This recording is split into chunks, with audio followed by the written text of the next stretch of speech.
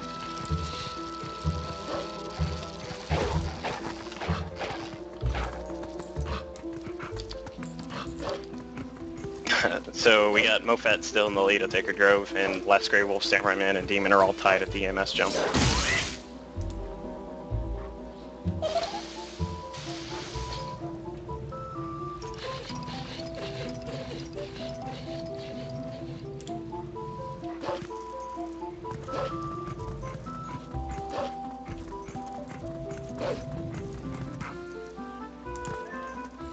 We've got some classic Ocarina of Time music going on here.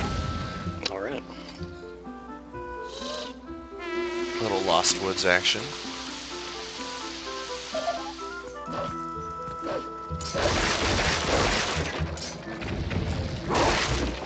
So our Last Grey Wolf, Demon Knight, and Samurai Man kind of taking a little bit longer in this section. It seems like they're still all in the same region, while Wolfat's really starting to push ahead right now. Oh yeah, they've taken quite a while. Usually, right around the 18-19 minute mark they get the jump. So they've been here for quite a few minutes now. I'd say it's probably some of the other racers not on stream that pulled ahead of them.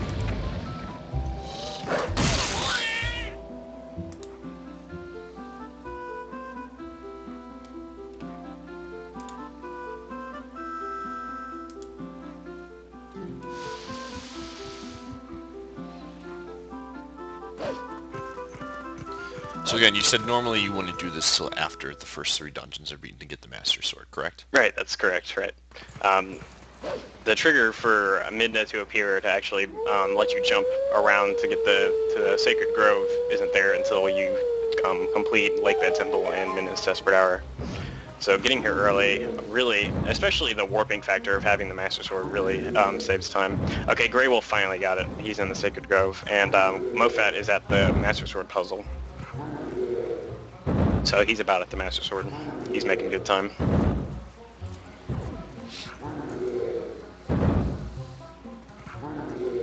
Typically at the spot that Demon Knight and Samurai Man are at right now, how long does this usually take to get this portion done?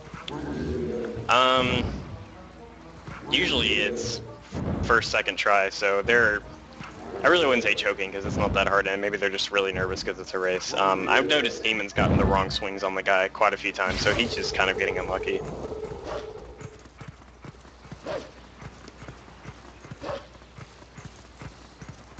Okay, Samurai Man just got it. So the lead now is Mofat, Grey Wolf, Samurai Man, and Demon.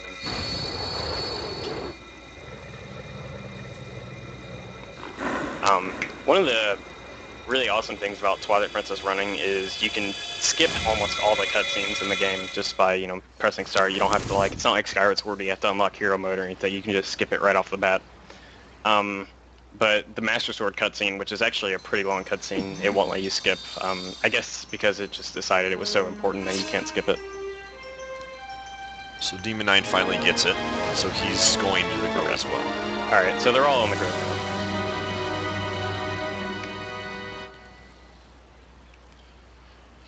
So Molfat's got a couple minutes of a lead, but what are some areas that he could potentially lose some time on to where the rest of the runners can really gain some time on him? Probably the closest one right now is the very first room of Ordon Temple. There are 2 spiders we're supposed to kill with the sling, but because they skipped a bunch of the first items, including the sling,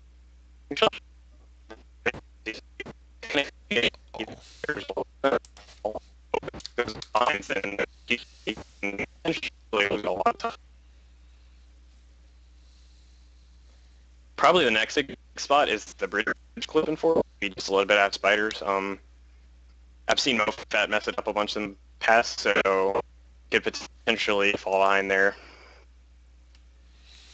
And my internet, shoutouts to Time Warner Cable right now. It's throttling me as we speak, so give me a second. Give it a few minutes, everybody. It should be back up.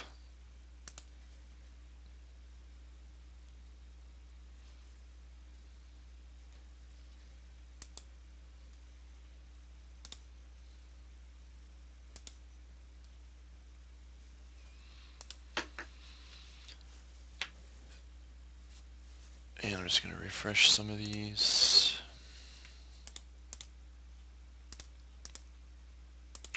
Can you hear me right now, Pheenoh? Yes, I can. Yeah, you Alright, can. it's coming in better. Alright, just give me a few moments here, everybody.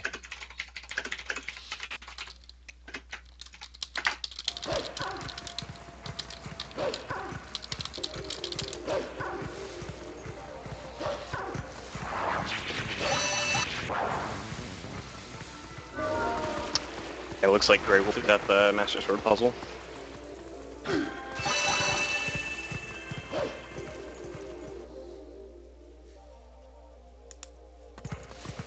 Alright, looks like we're back.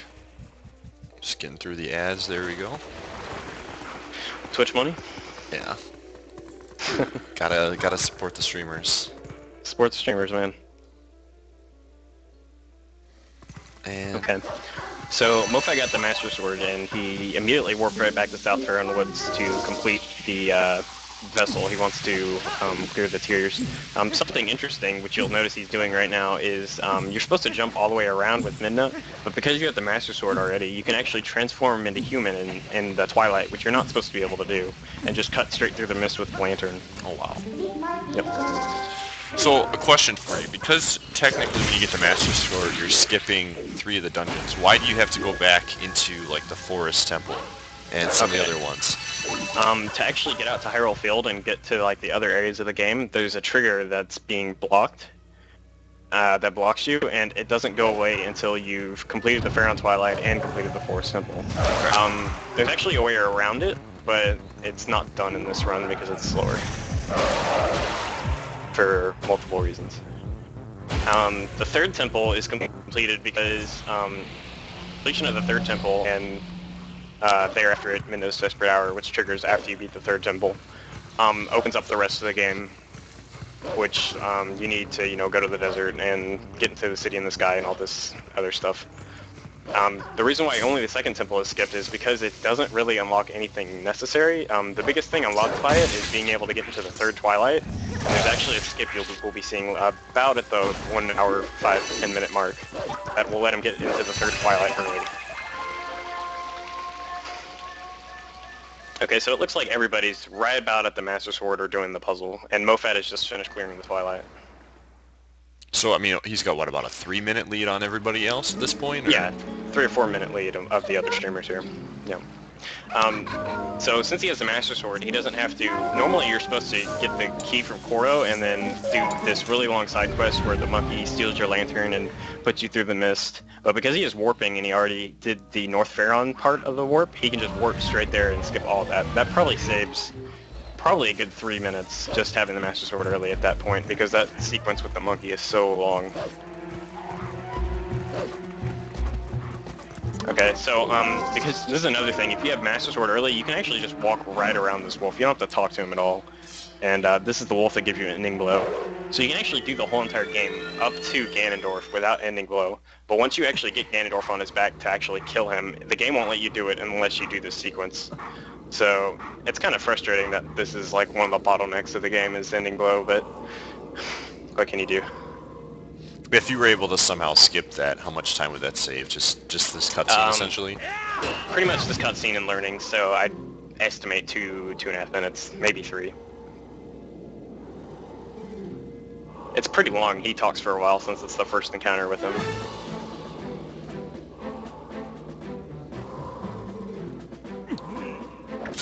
Okay. So I think the majority of the runners in the race all have the Master Sword now. Are you seeing any other of the top 4 that are doing well at this point, or do you? They're all essentially tied. Grey Wolf is a little bit ahead, but Samurai Man and Demon are definitely like that even right now.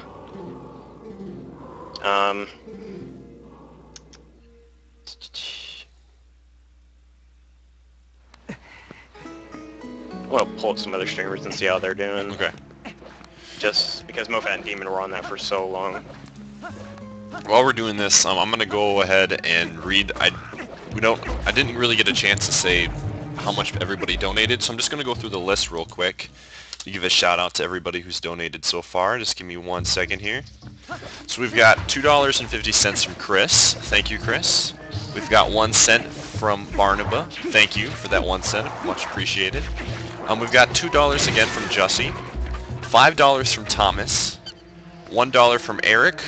$4.88 from Lori. We've got $20 from Tobias. $10 from Braden. $2 from Dustin. $20 from Phil Hamilton. $10 from Blaine. $15 from Paulo. $22.71 from Tyler, and then another $5 from Tyler, and then $15 from Catherine. And we have from Tyler, we have didn't leave a comment for my $22.71. But thanks for saying it. Love you, Pi and Pheenoh. Definitely cheering for my boy Mofat to win this one. Thank you, Tyler. And so the total that we are at right now is 1 second here.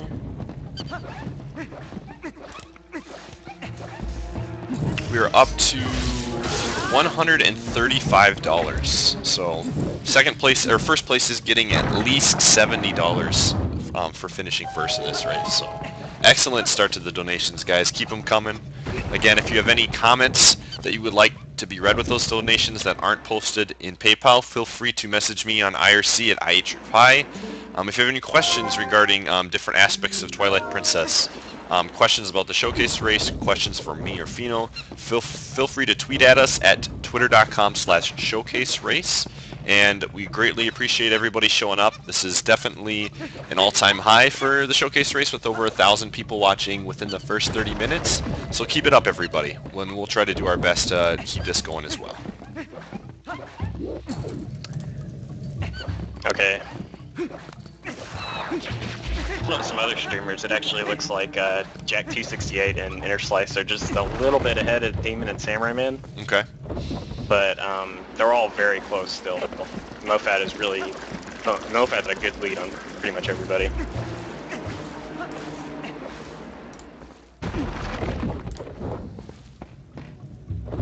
There are a lot of wild card tricks in this race, so really it's still anybody's game. There's not, like, nobody's far enough ahead to really call this race yet.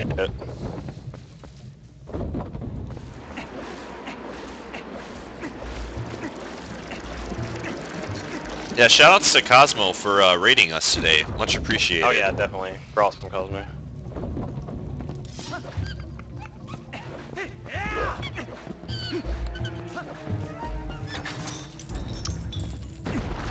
So it's like Grey Wolf's finishing up, getting that finishing blow. Yep. And Samurai and Demon 9 are on their way to do it, finishing up the bugs right now. Yes, yes. Coming up shortly, Mofat's going to do the bridge clip, which is, normally you're supposed to save 4 monkeys when you go into the temple, and then they kind of create a chain to let you get over to the mini-boss to get the item. But there's, somebody found a way to actually clip into the bridges that you need. You're supposed to need the item to actually turn the bridges, but somebody figured out a way to get past it without doing that, which lets you get to the mini-boss early. And, so the requirement, instead of 4 monkeys, is you only need the 2 monkeys to actually get over to that area. So he's going for that right now? No, he's about to. He's got to get over to that area first, and then he'll go for it. Okay. Yep. He's got the 2 monkeys, so he can actually get over there now. Alright, so we're going to zoom in on Mofat and see how it goes.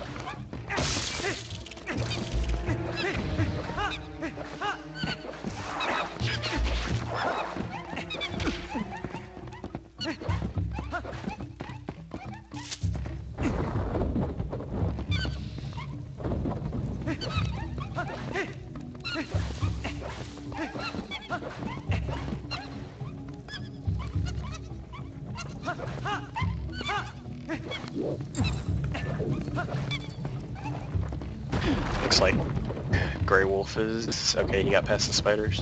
Okay, here we go with Mofat. He's gonna go through this door, and basically, the bridges are on a timer, but they're misaligned, so you're not supposed to be able to get through here.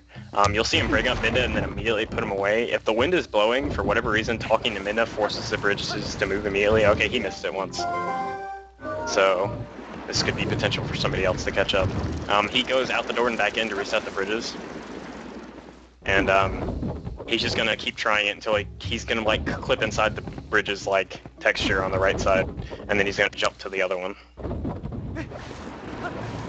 Okay, that's it. So you notice he's kind of like in the middle of the bridge. I see. Okay, so he's able just to hang in to clip into. Okay. Yep.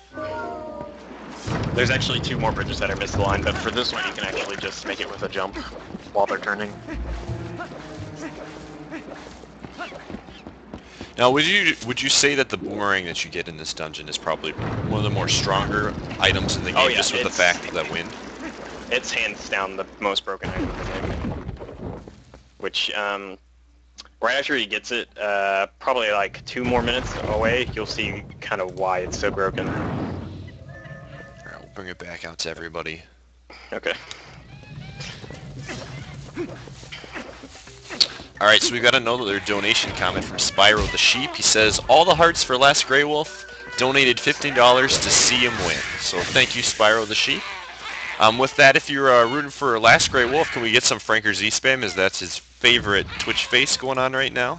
I haven't seen a lot of spam in the chat lately. Let's everybody spam who you're supporting. If it's Last Grey Wolf, Franker Z, Mofat, Swift Rage, Samurai Man, One Hand, and Demon 9 OP. Let's get that spam going, everybody. OP.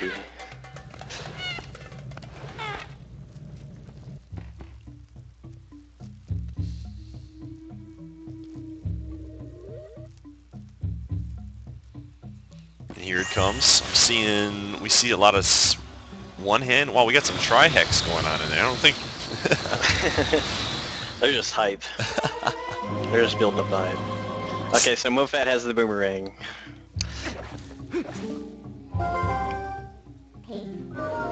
So how much time did he lose on getting that bridge the second try? It wasn't too bad. Probably 20-25 seconds. You know, he's got a couple minute lead, so it didn't hurt him too much. He's definitely still in first, but there are some people, Interslice and Jack, who aren't on stream, who are pretty close as well. They're both in the Ook fight, so they're right behind him. So that kind of gave him a little leeway to catch up, but he's still got a pretty strong lead.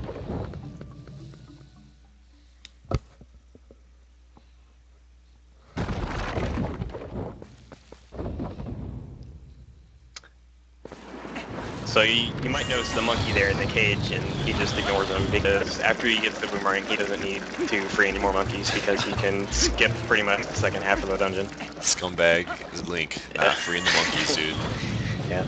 So the full solution for the Forest Temple is you're supposed to, I think there's 7 monkeys, and they all chain together and let you swing across this huge gap to get to the boss. But we're using the boomerang and the broken targeting system in this game. He's going to actually clear the whole entire gap with just the jump slash.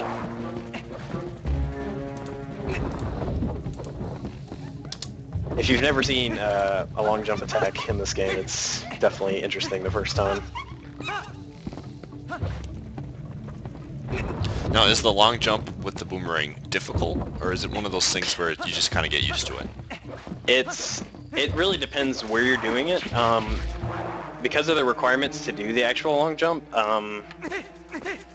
in some areas the window for it is, you know, like you can jump, the jump slash window is like 3 or 4 seconds, and in some other areas it's only like a frame or 2. So for the one he's doing, it's a pretty big window, so he should get it. But I'm gonna wait till he does it to explain the trick. Sure.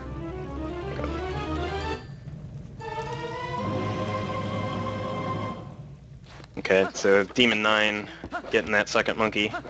Samurai Man's already got it. He's going to do bridge clip. Grey Wolf is going into the mini boss right now.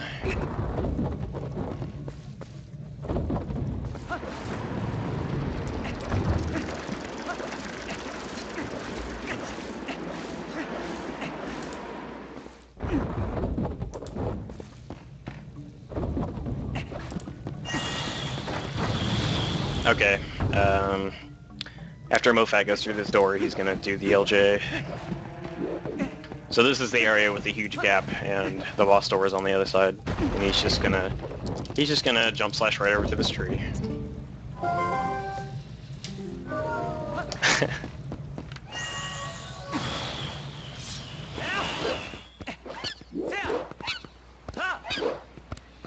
Okay, Mofat got it. So kind of how this trick works is the targeting system in Twilight Princess is kind of broken in that if you're targeting something and it's on a higher level than where you're currently standing, or if what you're targeting is over something with a void that'll like void you out, when you jump slash, for some reason the game launches you at a very high speed to where you're supposed to be going. And in the GameCube version, you can abuse the fact that you can throw the boomerang and target the boomerang and use that as what you're targeting, and throw it over a void and use it to launch you like extremely far. The reason why this doesn't work in the Wii version is when you actually throw the boomerang, it keeps the target, but when you go to pull out your sword to do the jump slash, the Wii auto forces you to swing the sword, and that breaks your target. So that's the reason why it won't work on the Wii version, and why the GameCube version is the favorable one to speedrun. You can actually target enemies and push them over voids and do the LJ on the Wii version like that, but that's very limited on where it works. Versus the boomerang, which you can take pretty much anywhere and use it pretty much anywhere, which is really awesome. Okay, so looks like Samurai Man and Demon both getting the Gale Boomerang right now, and Mofat is at the boss. Now, are these boss fights problems, or are they pretty much easy peasy? They're pretty consistent. Probably the real, like, random one is going to be Morpheal in the third dungeon. This one's, as long as you do it right, it's pretty easy. Like, you should get it down most of the time. But Morpheal in the third dungeon is kind of random, and how fast you can kill her, and also the boss fight in Twilight Palace, which is the second to last dungeon, is kind of random as well. Also, one of the very final fights is... Well, I'll get to that later. It's really interesting.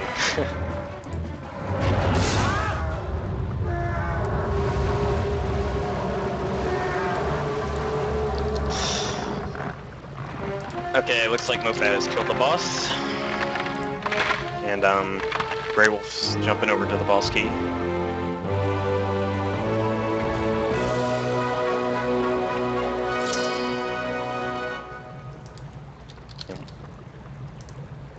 Yeah, having the Master Sword early really kind of makes the game freak out, which we're going to see in probably about 20-25 minutes. Basically, they're going to go into a cutscene as Wolf Link, but the game thinks they're supposed to be Human Link, and it's going to try to render Human Link as Wolf Link, and things aren't going to go too well. It's probably the best cutscene in the game. Thankfully, you can't skip it either, so... That just adds on to the awesomeness of the cutscene, I suppose. No, I might have missed you explaining this. Just a quick question. Does the Master Sword, having the Master Sword at this point, give you extra damage to a lot of these enemies than you normally would as well? Yes, it does. Normally you're supposed to only have the Ordon Sword.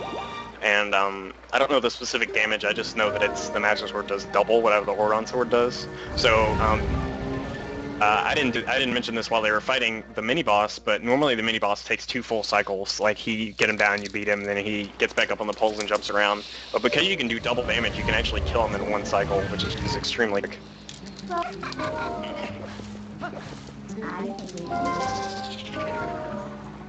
And we've got another $5 donated from Spyro the Sheep, so thank you very much. Let's see what our donation total is right here. Okay, coming up pretty shortly, probably in like 30-45 seconds, there's a mailman here that kind of tracks you down and gives you mail. His trigger is really big, so it's kind of hard to avoid, but by abusing the LJA, he's going to throw the boomerang up over the wall, if Mofat tries it. Actually, I don't think he's going to try it, but maybe one of the other runners will.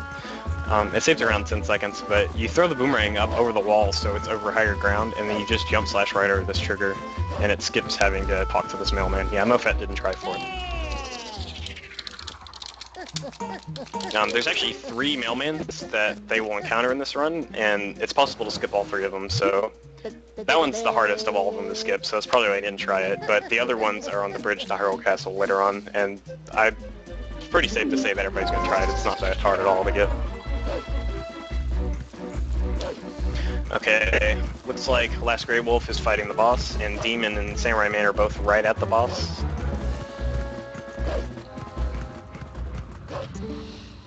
So, I mean, it's hard to tell, but has MoFed included by more during this dungeon, or has he lost a little bit of time to some of the other runners? Um, I would say it's probably been about even with his lead. He's still about as far as that.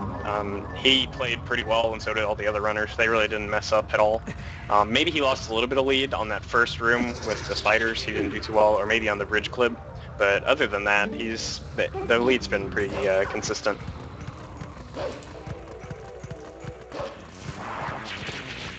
And our total is up to 148. Let me fix this real quick.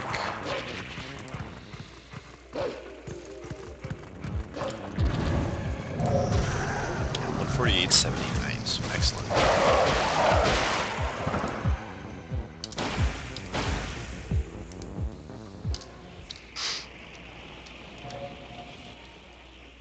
Awesome.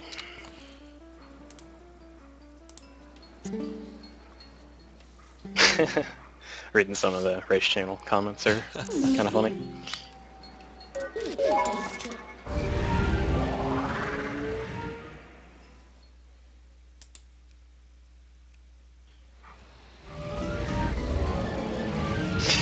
Excuse me for just a second. Yeah, go ahead. I'm going to double check to see if we got any Twitter questions real quick here while these runners are going on. Let's check this out.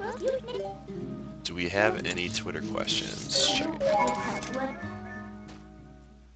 No Twitter questions yet, so if you do have any questions that you'd like to ask us, a lot of times it can get lost in the chat. Feel free to tweet at us at twitter.com/showcaserace, and feel free to follow us as well. We give updates on what the next race is going to be.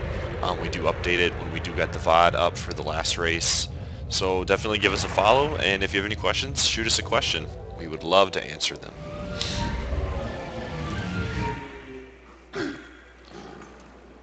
So it looks like Samurai Man is finished up with the dungeon, and Demon 9 is just about to finish the boss as well.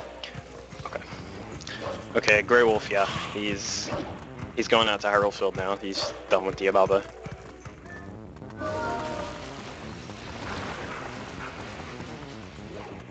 Well, looks like Mofat's going into Kakariko Village.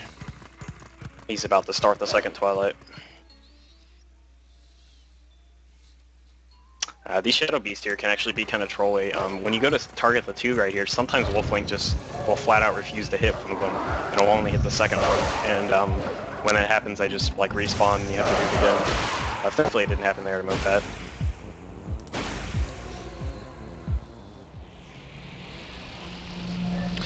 And Grey Wolf isn't trying the mill landscape either. You think that's something they might, Samurai Man and Demon 9 might go for because they're so far behind? Yeah, most likely. I know Demon for sure will go for it. I've seen him get it a lot, but I'm not sure about the Samurai Man. I would assume they would both want to go for it to, you know, try to make up some time.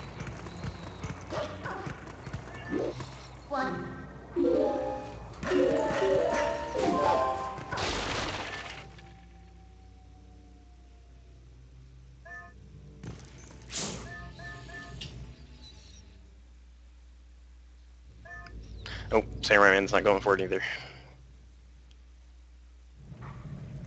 It is pretty hard. It's definitely the hardest mill landscape. There's quite a few that aren't done in this run because you don't ever go by them, but this is probably the hardest of all of them, so... And how much time does it technically save when you skip the mailman here? Like, over just running straight into the trigger, it saves about 10 seconds, so it's not too big of a gain, but, I mean, if you're behind, you definitely want to try and save as much time as possible. Sure. You know. So, for maybe somebody who's watching this stream and is like, wow, this is a really interesting game. I may want to run this game. I'm curious about it. I want to learn more. Where can they potentially go if they want to learn more information about Twilight Princess? What are some good resources for them? Probably the best resource right now is zeldaspeedruns.com. Some people have said that it's a little outdated for most games, but TP hasn't really had anything new in the past few years, so the TP section is actually pretty up to date. Additionally, if you're wanting to learn the game, the way I learned was just watching some of the best runs, you know, trying to replicate and study strats. all the runners are really nice, and if you just PM them or, go into their channel while streaming and be like, hey, I have an issue with this trick, or, how do I do this? We're more than happy to, explain it to you. I've had quite a number of people PM me on Twitch just asking, how do I do this trick? What are, the logistics of it? And I'll explain it to them. I don't, it makes me happy, to know that more people are trying to learn this game, because it's definitely the least popular of the 5 3D Zeldas. Maybe Skyward Sword's down there too, but it's pretty even with it if it is. Do you guys have any like weekly races, or is this something that potentially could happen in the future? Typically every Sunday or Monday night, they race this category, no save quit. 3 or 4 people. Mofat, typically Mofat, Last Grey Wolf, Chaos Link, who's off stream right now. Sometimes Samurai Man and Demon race as well. But usually they'll do at least one race a week. We don't have like a consistent day or time yet, but it's usually if somebody's feeling like a race, we'll message each other on Skype or go on the stream and be like, hey, you want to race? And we'll make something up. I would like to get something weekly going though. That would be really awesome.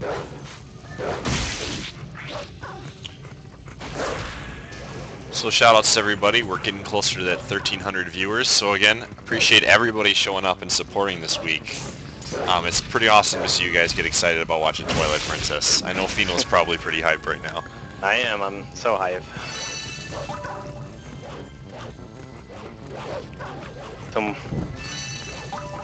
This Twilight's pretty basic. Mofat's, he's played pretty well so far. I don't think he's made any mistakes like movement errors. Really, that's all you can make in this area. Grabbing the tier sometimes can be kind of frustrating because when you first kill the bug for like a second or two, the tier actually isn't available for you to grab. It's possible to actually do a jump attack to try to grab it and you'll just miss it and have to try again. Which, I mean, it doesn't waste but like a second, but it can be frustrating if you do it over and over again.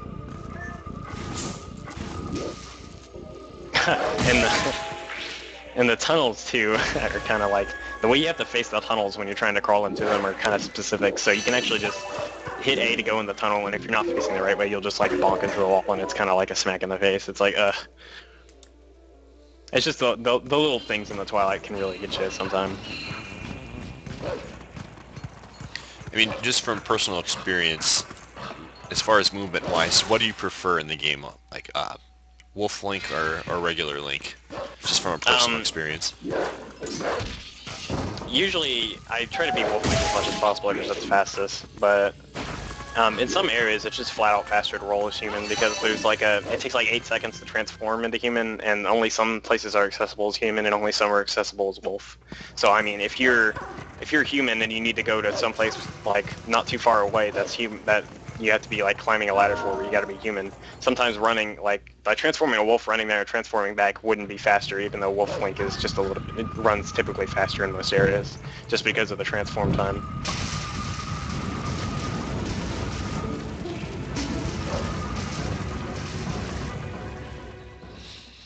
So coming up, what are some areas that Mofat and everybody else are going to be approaching around? They just finished. Well, Mofat just finished that bug collecting right now. What is he going for at this point?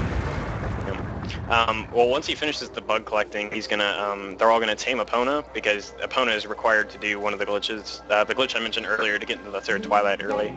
But before that, they're gonna need to get the Iron Boots, and to get the Iron Boots in this game, you have to wrestle the mayor of the Ordon Village, and pretty much wrestling him is like rock, paper, scissors, so there's no really consistent way to get him.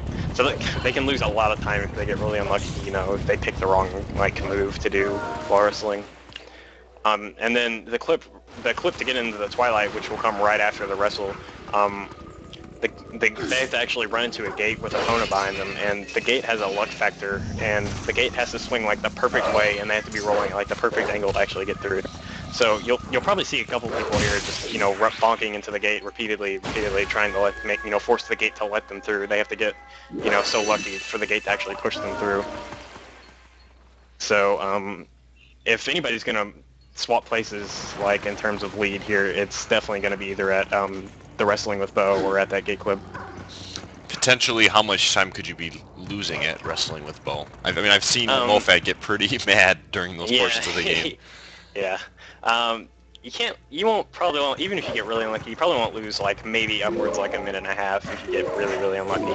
But the gate clip, which comes right after that, if you get super unlucky, you can lose like 2-3 minutes. Like, it's definitely one of the few wild cards in this run that are gonna determine who's gonna be in the first, second, third.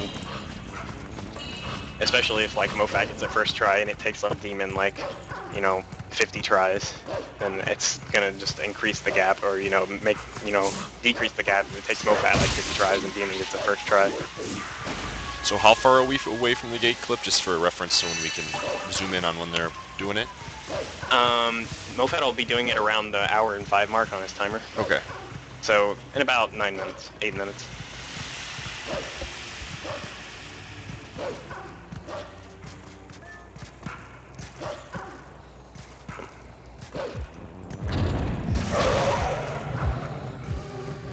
So they're technically all in the same area collecting the bugs, but there's obviously a huge gap in collecting all of them. Yeah, I've got 8 of the runners on, and they're all in the Twilight right now. So relatively speaking, this is a pretty close race for... Yeah, it is. Especially because a lot of times what can happen is one person will like get Sword and Shield Skip and EMS the first try both times, and then another person will be like take 2 or 3 tries on Sword and Shield Skip and then fail EMS for like 2 or 3 minutes, like kind of like Demon and Samurai Man did, and that can really put a huge gap in between. But for the most part, everybody's played pretty evenly. I mean, Mofat got EMS like within the first try, and everybody else took a while to get it. But other than that, they've played pretty close. This is definitely one of the closer races I've seen. I mean, I don't think anybody's more than like 6 or 7 minutes behind, and I've seen races where by this point somebody was 10 minutes behind someone else. So it's definitely kind of a close race.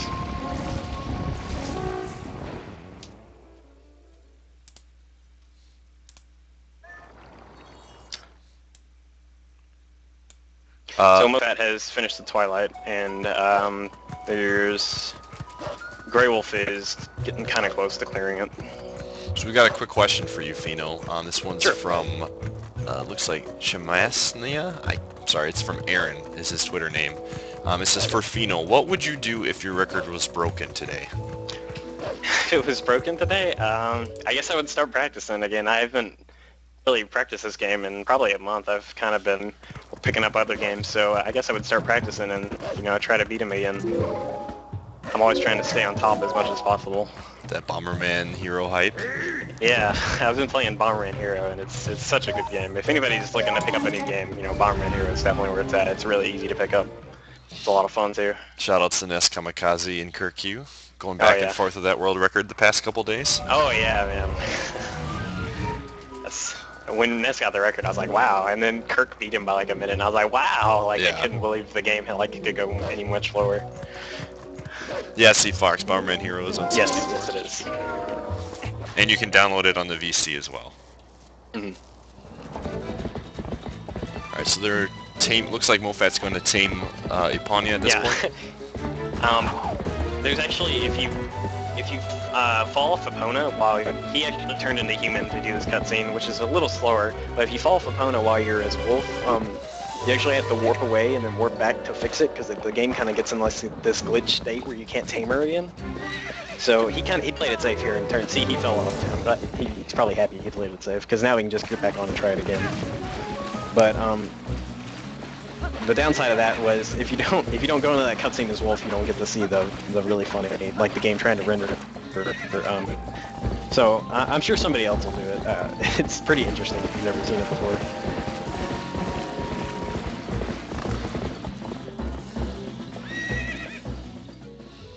So it looks like Mofat just got that done. Yeah.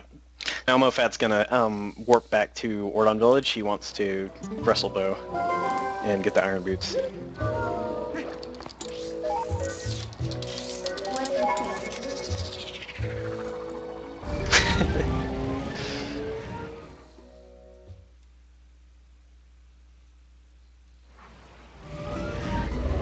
Looks like Grey Wolf is just about to finish the Twilight. He just did the Death Mountain Crater Warp, and now he's going to get the last 2 bugs here.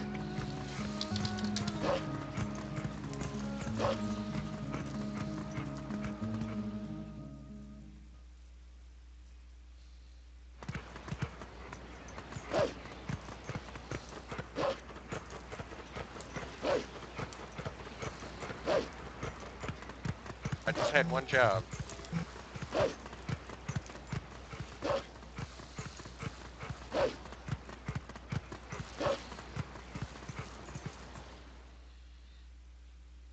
And the lag, there's a commercial going on somewhere else, and it's slowing down. It'll pop back up again. I'm going to refresh these streams in a second. Alright, let's do that right now.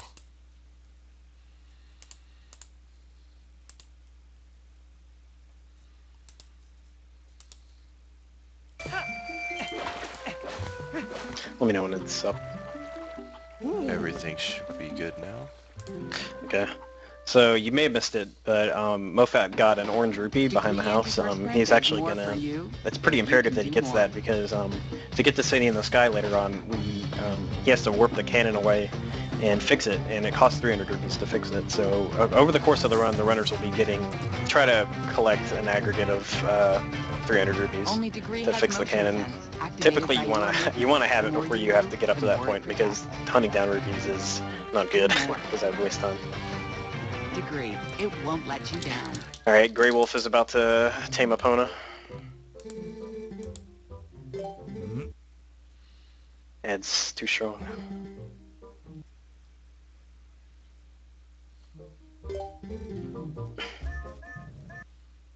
Alright, Mofat's beginning the wrestle.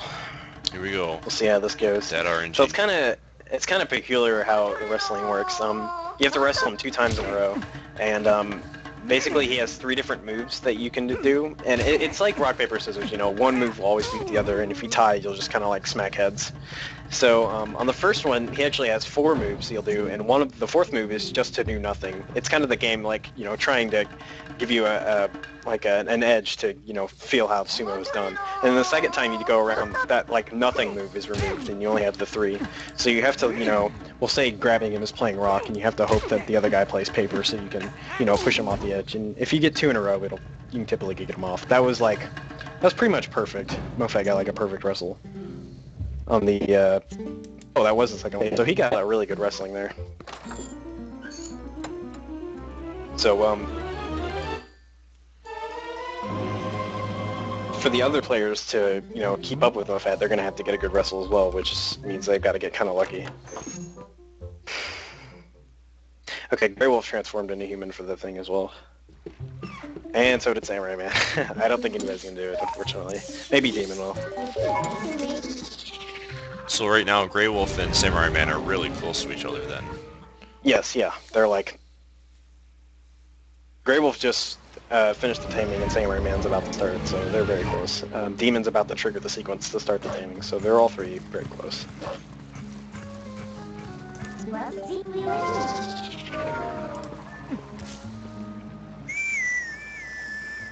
Alright, Mofat's calling Epona, and he's gonna ride over to the gate that usually is locked from the other side, and you don't unlock it till later on. And he's gonna do a trick called linear gate clip. Basically, he's gonna put Epona in front of the gate and try to wedge himself in between the gate and Epona, and then roll into the gate, and the gate's kind of like pulling in and pushing through the wall. And the gate swings randomly. For some reason, they assigned RNG values to gates in this game. So he's got to get a little bit lucky that it'll push him through.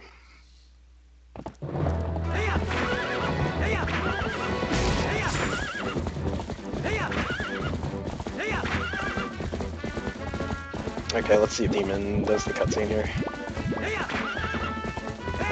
Yes, he is. Okay, so if you watch Demon's stream here, you'll notice something's kind of wrong.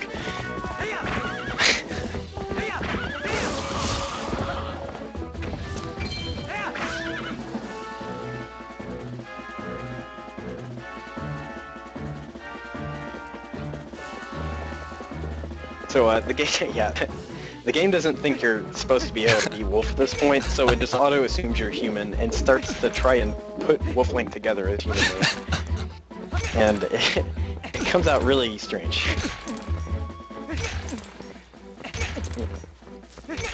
Thankfully not this cutscene, but there are other cutscenes in the game that you can skip that if you did watch them as Wolf Link when you're supposed to be human, the game will just flat out crash. Thankfully this isn't one of them, because you can't skip that cutscene. Alright, so Mofat's trying the trick right now. The gate clip. See, he's just rolling repetitively into it. He's trying to get the gate to like swing the right way and opponent to push him through. So he's not doing this as optimally as he wants to right now. Right, no. He went first roll to push him through. That would be the absolute best one.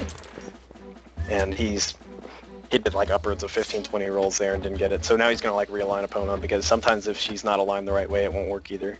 So somebody could really pull ahead. I think in second place, not on is Jack 268, and he's about to try it as well.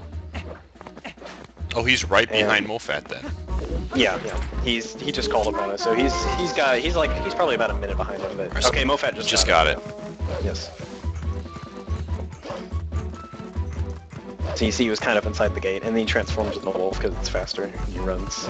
And the game assumes that you can't possibly be on this side of the Twilight because you're supposed to go from the other side and trigger the bridge. So once Mofat touches the whole entire loading zone that loads the bridge area, it like warps him straight to the bridge. Normally you're supposed to run pretty far before you actually get to the bridge, but this like cutscene trigger is set to trigger once you load that area. So once he touches it, it just warps him straight to it, and he jumps into Lake Helia. So now he's in the third Twilight, and he didn't even go on the Goron Mines at all.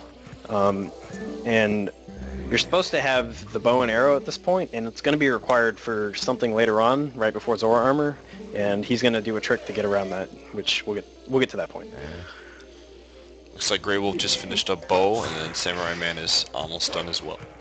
Yep. And Demon's just starting it, so Grey Wolf's about to go try the gate clip.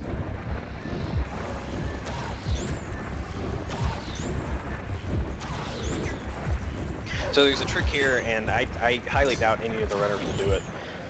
But you can actually transform into human, and then lure the Kargarok. The Kargarok has a Bublin riding on his back, and the game checks for the Bublin to die to let you continue on. But for some reason in this game, when Bublins touch water, they auto-die. So it's the fastest way to do this fight is to transform into human, and then lure the Kargarok down to the water and sink down with the Iron Boots. And then when the Kargarok goes into the water, the Bublin touches it and dies immediately. And that saves about 8 seconds over doing this method. But the reason why it's risky is the Kargarok tries to grab you, and the animation for Wolf Link to be grabbed is fine, but whenever the game tries to render Human Link as Wolf Link in the grabbing animation, the game just hard crashes. And since this is no save quit race, if anybody hard crashes, it's pretty much over since they haven't saved at all. So I doubt anybody will actually try it, but it looks really cool when you get it. Alright, Grey Wolf's about to try to flip. Alright, we'll zoom in on Grey Wolf real quick. Alright, hopefully he'll get it. This is definitely one of the more stressful parts of the run because you can lose a lot of time here if you get very unlucky. Mofat lost some time here, so if Grey Wolf can get this quick, yeah. He'll gain some time.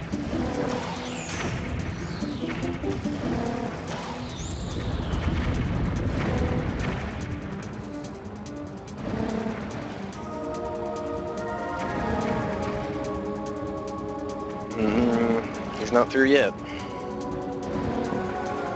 Does it look like Eponia's in the right spot at this point, or? Yeah. Another thing is, if you don't get it immediately, sometimes Epona will move back, and if that happens, you kind of have to like realign her because she's not in the right spot. Oh, and that's what it looked like happened just right there. Yeah, that's what happened right there, I think.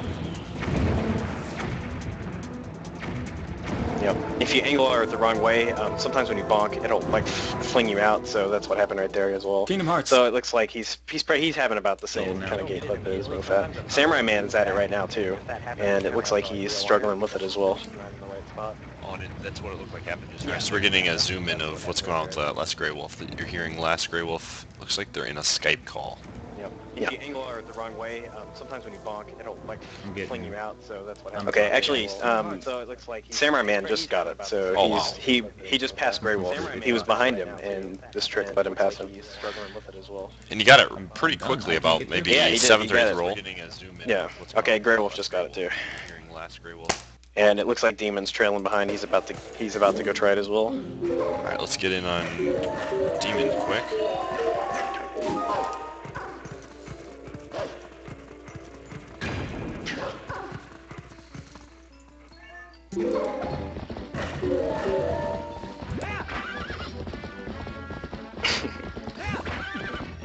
OP.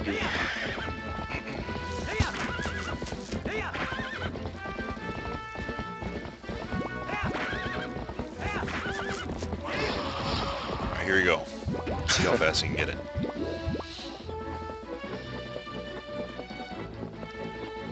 Daddy Ponya ass. Oh no. Oh wow, he got it really fast. Very nice. I missed it. He must have got it like first, second try. Oh wow, yeah, that was really good. So he gained probably a good 30 to 40 seconds right there just by getting it so quickly. Oh yeah, that's definitely gonna catch him right up to last grade with Samurai Man, who are about tied right now. Hello. Wow, I can't climb. So there's actually some time to be lost and gained here in the Twilight because I mentioned earlier there's certain strats that you can do to improve the bugs, like randomness, to like get them to move in certain directions. But this Twilight is notorious for like there's not really much you can do to like you just kind of have to get lucky with the bugs movement. Certain ones you can like manipulate them, but for the most part, like especially the lily pad bugs, the two in the middle of the water, which you'll see coming up in a little bit on MoFat's stream, are pretty much random, and you just kind of have to get lucky that they both swoop in on you when you get on the lily pad.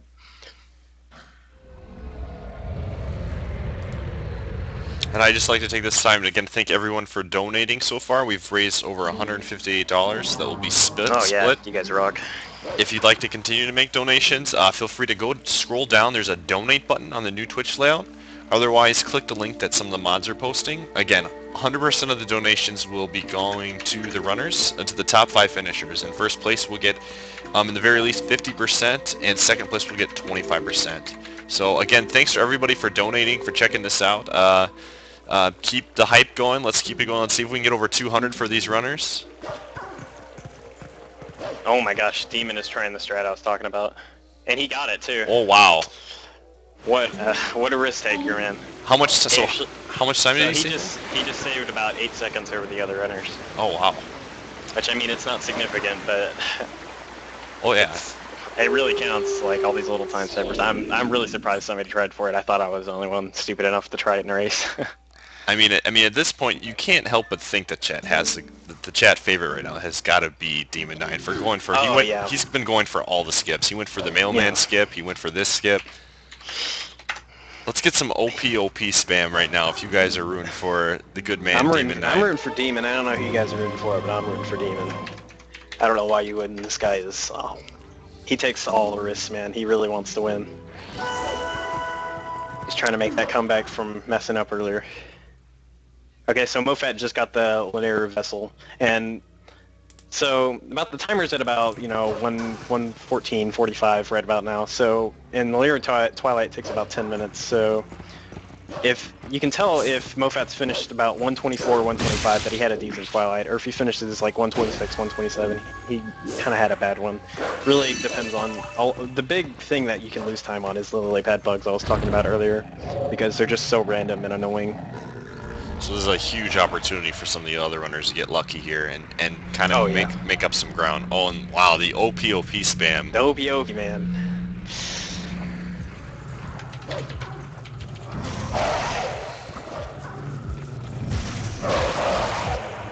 Okay. Yeah, I've got all the other runners up, and Demon was the only one that actually tried that. So he is really, really a boss for getting that. And he's trailing behind now, but again, you've said earlier that Demon's really strong late game, so... Oh yeah, his late game is super good, so he could definitely pull it back if the other players don't play too well, or if, probably the biggest...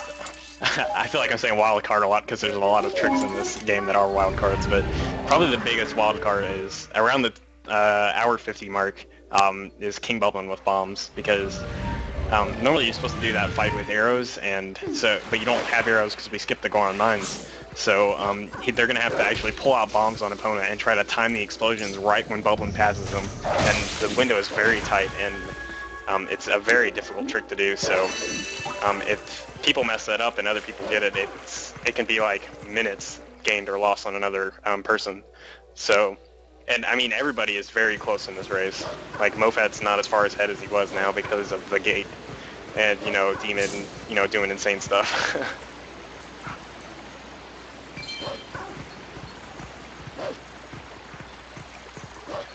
Now, a lot of games, it can be difficult in the last, final phase of the game, like with the final boss or whatever. Is that the case with Twilight Princess, where when you're fighting the different forms of Ganondorf, is it an area where they could potentially choke and lose some time, or is it pretty straightforward as well?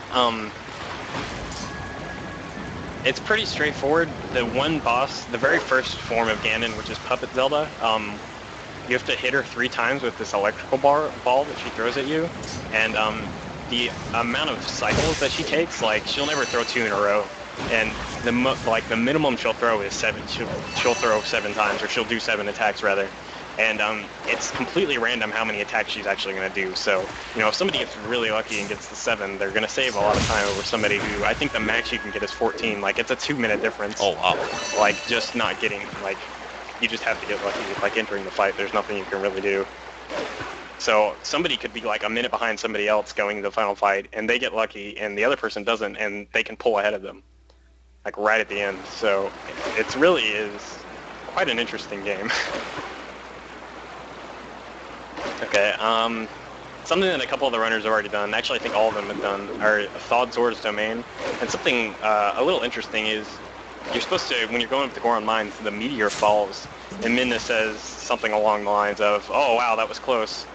And, but since you skip Goron Mines, the first time you ever warp there out of the Twilight, it falls and she just goes, oh wow, that was close. And then you're already ready to warp it to the Zora's Domain. So when you go and like actually talk to the meteor, she goes, hey, this has been here for quite a while, even though it just like fell. Just like kind of funny and tidbit of information. So they're still going to get that Zora armor then in no S&Q, but this is something that they would skip in any percent, correct? Right, that's correct. And the big reason for that is it's kind of a chain of events for if you do this, you got to do this, and you got to do this. In No Save and Quit, when you go into Lakebed Temple, because you can't save and quit, you have to make it through the very first room, which is underwater. And if you don't have the Zora armor, you'll pretty much die immediately.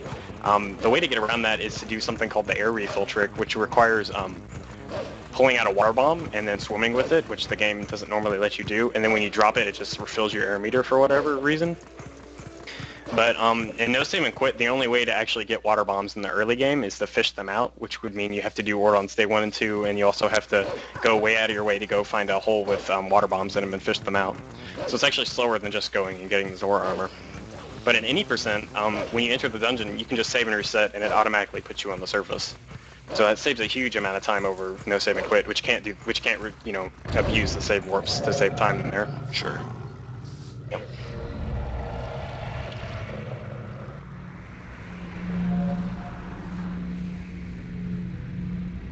Alright, looks like Mopat's going. There's it's kind of funny, all the bugs are in like Lakebed and the Zora's Domain area, except for one bug. For some reason, I guess they wanted you to get the warps here. They put it in Hyrule Castle, which is like way out of the way of everything else. Which is kind of the reason why this takes so long, is because you have to run all the way to Hyrule Castle just to get this one bug and then warp back. No, what you were saying, what would be a good time as far as a good bug spot for Mofat? Well, he started at about 114, 115 on the timer, so if he completes it at like 125, 126, that'd be a good time. It takes, generally, if you get a good Twilight, it takes about 10 minutes. And I missed Mofat, but you see Samurai Man here is doing the lily pad bugs I was talking about. And oh, he got really lucky there. They both came right to him and he got them. So typically the bugs will like try to dodge you when you try to attack them, and you can't attack them while you're in the water. You have to be up on those lily pads. So it can be really frustrating. You can lose, you know, 15, 20 seconds just trying to attack those bugs and kill them. Definitely, probably the most frustrating in the game because there's not really any way to manipulate them.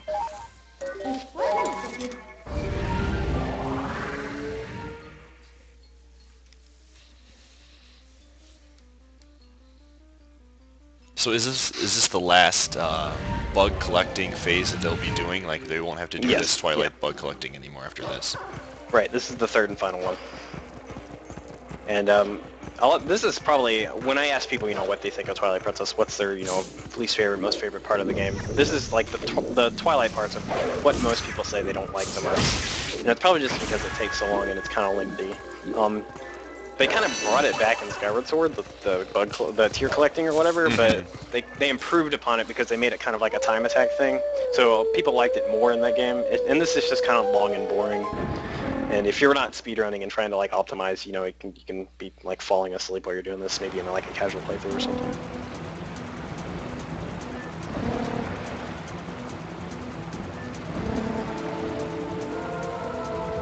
So right now it looks like what Mofat again is in first. Last Grey Wolf, is he in third? And it's hard to tell. There looks like Samurai Man has one bug on him at this point. Yeah, I need to see where Demon's at, but yes, I think that's correct. Yeah, it looks like Samurai Man's in second, Grey Wolf's in third, and Demon is in fourth still. Oh wow, but it looks like Demon's made up a lot of time. He's like right there with Last Grey Wolf. Oh yeah, he's right there with Grey Wolf. And really, like doing those risky strats and getting lucky, that really helped him a lot.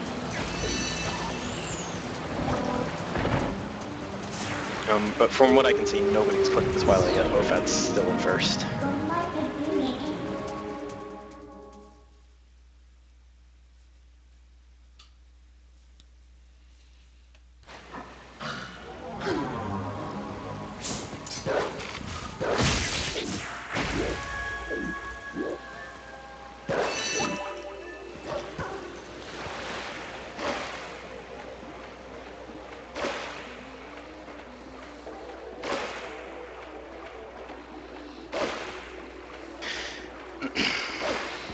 And Alright, Mofat's going into the very final bug here, which is a gigantic bug.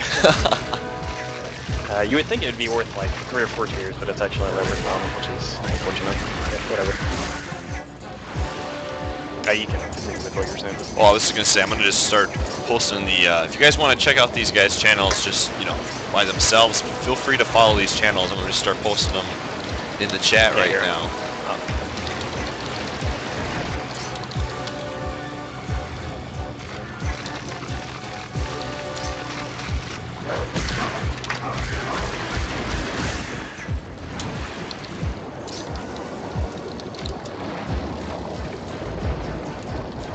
And make sure. If you're curious about any of their records or people's PVs, you can also view the Twilight Princess leaderboards here. Let me get a link to it.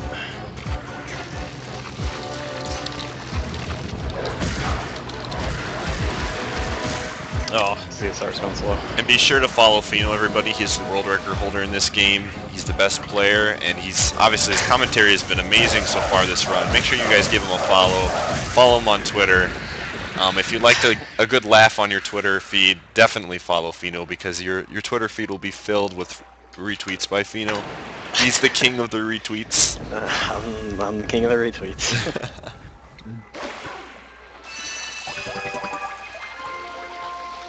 Okay, Mofat finished at 124, so he had a really solid Twilight.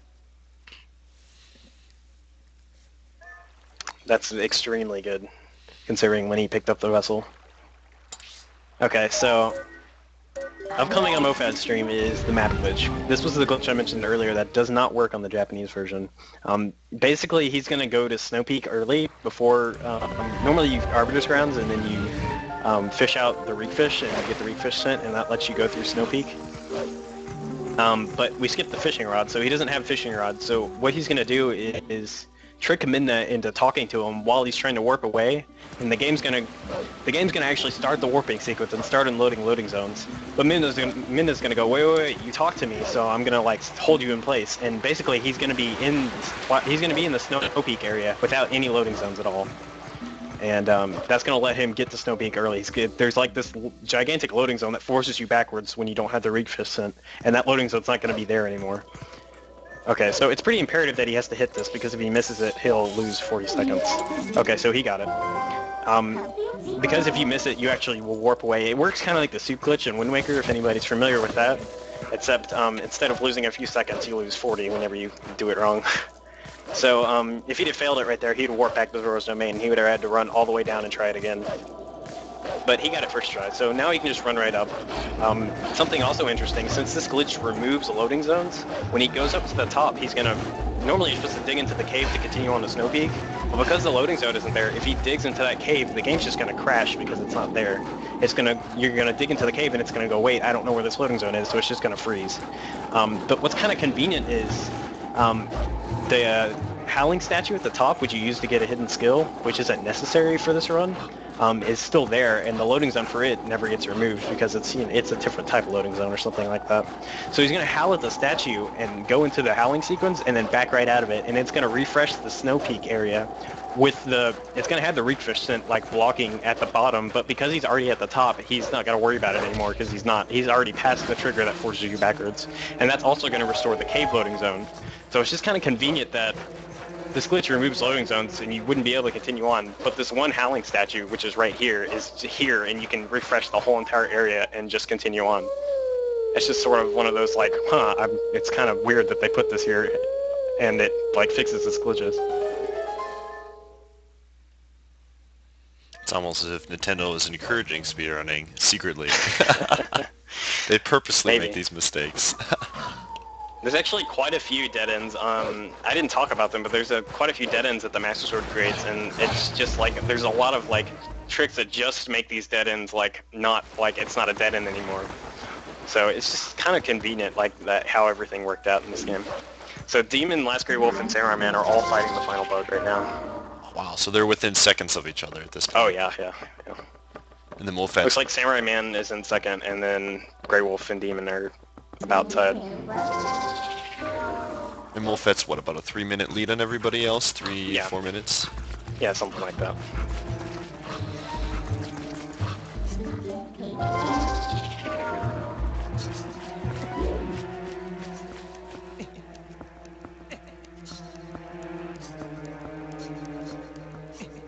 Ranker Z.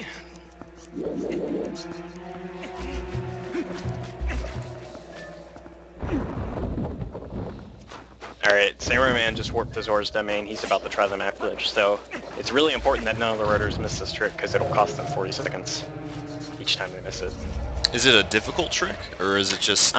It's really just pressing the map and the Z button at the same time. It's just kind of easy to accidentally press the Z button a little bit later, and you can't really tell if you missed it or if you got it until after the fact. Like, if you fail it, it's like, oh, like you can't tell until after it's already done, over and done with. So it's like, you pretty much just press both the buttons at the same time and hope that Midna pops up at the same time you press the map. Alright, so Grey Wolf's warping the Zora's domain. Here's Samurai Man, he's about to try it. Ouch, he missed it. That's gonna cost him. So Grey Wolf can pull ahead now. They're actually tied now. And Samurai Man was a little bit ahead, and now Grey Wolf's just passed him because he failed it. And now Demon 9's kind of... Technically, is Demon 9 ahead of him right now? Because he's going through... No, Demon 9's still just a little bit behind, but he can catch up. He can definitely catch up if Samurai Man misses it again, or if Grey Wolf misses it.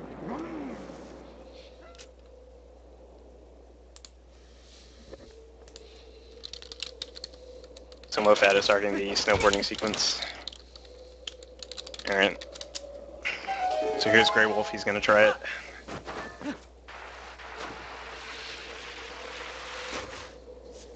He's playing it safe. Sometimes if you hit the Midna button just a little bit before the map, you'll still get the map pop up, which will be, okay, so he got it, that's good. And so did Samurai Man, so they're both about tied now.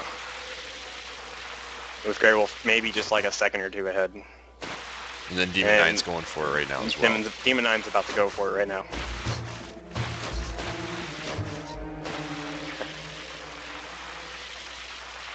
Oh. Ouch, Demon missed it. Yeah.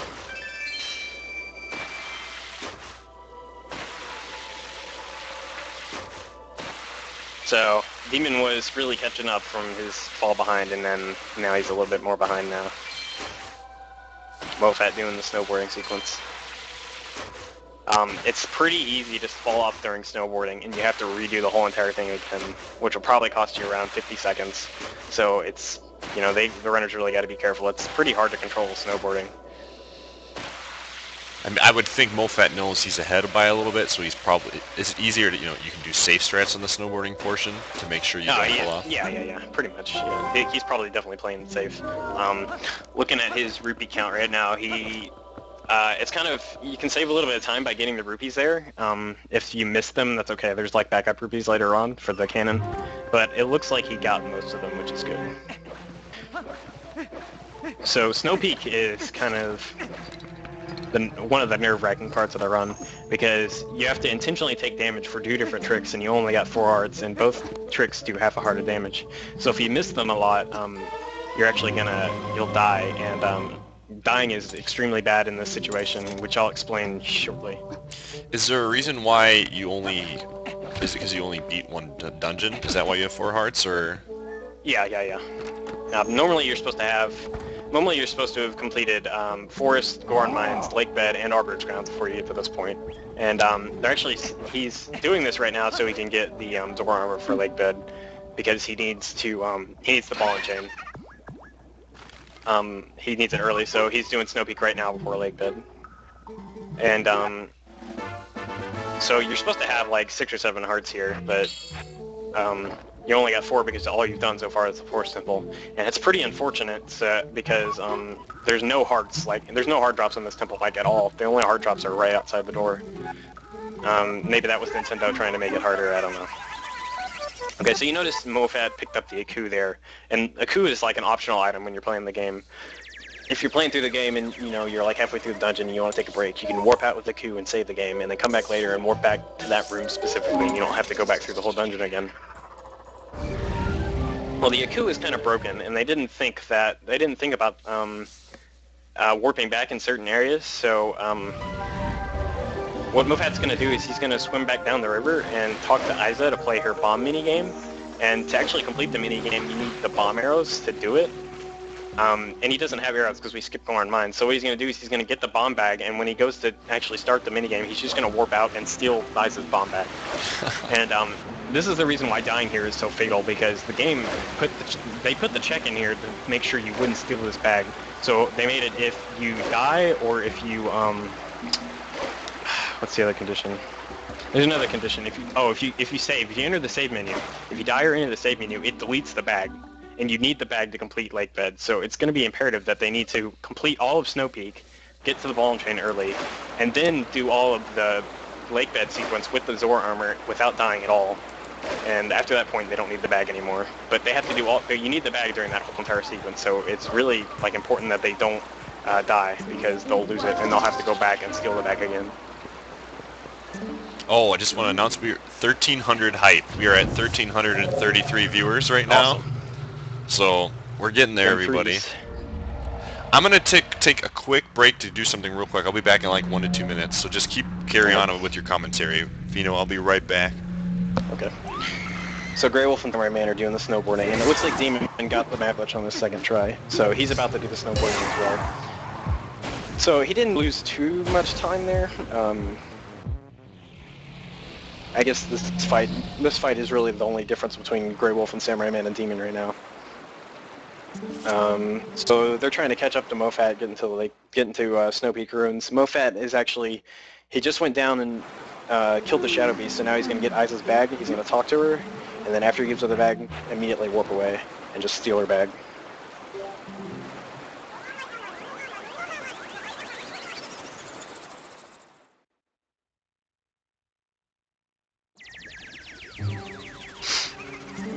Okay, so it looks like Grey Wolf missed some of the rupees, which is going to come back. He's going to lose a bit of time later on to get some backup rupees.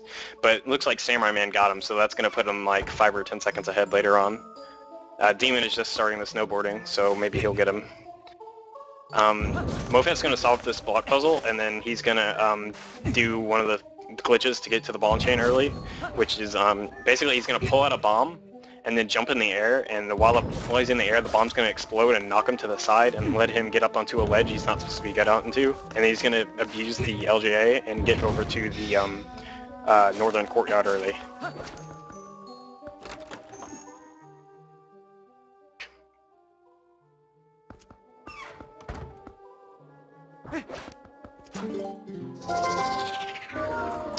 Let's see here. Let's see if Demon gets these rupees.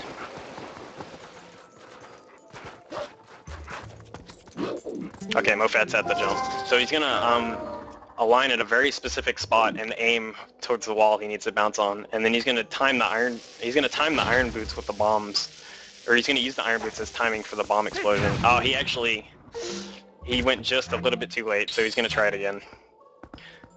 That's not too bad, but if you miss it a lot and you lose all your health, then that's gonna be pretty. That's gonna definitely kill some time, because you have to warp out and grab more hearts so you don't die, because you don't want to lose that bomb bag. Oh, okay, he got it. So he's up on this wall he's not supposed to be able to get onto yet. And he jump slashes up, and then he just abuses the Gale Boomerang and the LGA and the targeting of the system, and just jumps straight over to the north courtyard. And this freezer is in his way, and normally you're supposed to do this cannon puzzle where you just shoot the cannon at the freezer, and it kills him, and you unlock the door.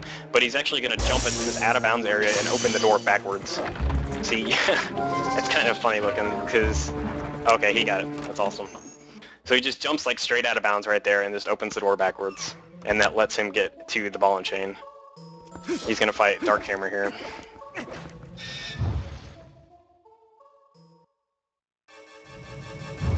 Wow, I've got like the other like 10 or so players up, and everybody is extremely close. Everybody's in Snowpeak right now, or about to be in Snowpeak. Okay, by doing really fast quick spins, you can actually one-cycle Dark Hammer there, and it looks like Mofat pulled it off.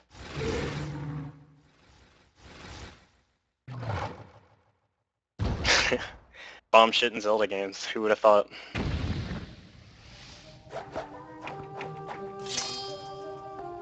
Alright, so he's going to grab the ball and chain and immediately warp out. He's not going to complete the rest of Snowpeak because he's going to do something later on that lets him skip the mirror shards. If any of you are familiar with how getting the light arrows in Ocarina of Time works, you don't actually need all the medallions, you only need the last two. It kind of works the same way in Twilight Princess. You don't need all the mirror shards to actually get into the Palace of Twilight, you only need the last one. So he's going to skip Temple of Time and half of Snowpeak completely. So the reason why he doesn't, the reason why he even goes to Snowpeak to get the ball and chain in the first place is because there's no known way to skip the Palace of Twilight, and one phase of Xanth can't be stunned without the ball and chain. That is literally the only bottleneck. That's the reason why we can't skip Snowpeak yet. Otherwise, this whole entire section would be pointless. Okay, so Mofat's going right now to do King Bubble with bombs. This is a really stressful part of the run because it's very easy to die here and lose your bomb bag, and it's also very easy to get knocked off. So he's got to be really careful. All right, I'm back. What happened while I was gone? Anything huge? Nothing too huge. Mofat played Snowpeak pretty much perfect. He failed the bomb jump once, but he's still got the lead here. Okay, he's going for the mailman skip, and he got it. So there's a mailman trigger there, and it's really small, and you can just jump right over it. Looks like Demon 9 and Last Grey Wolf are both going to steal the bomb bag, and Samurai Man has already stolen it, and he's going to work his way to Dark Hammer. And I need to use the bathroom, so I'll be right back. Alright, sounds good.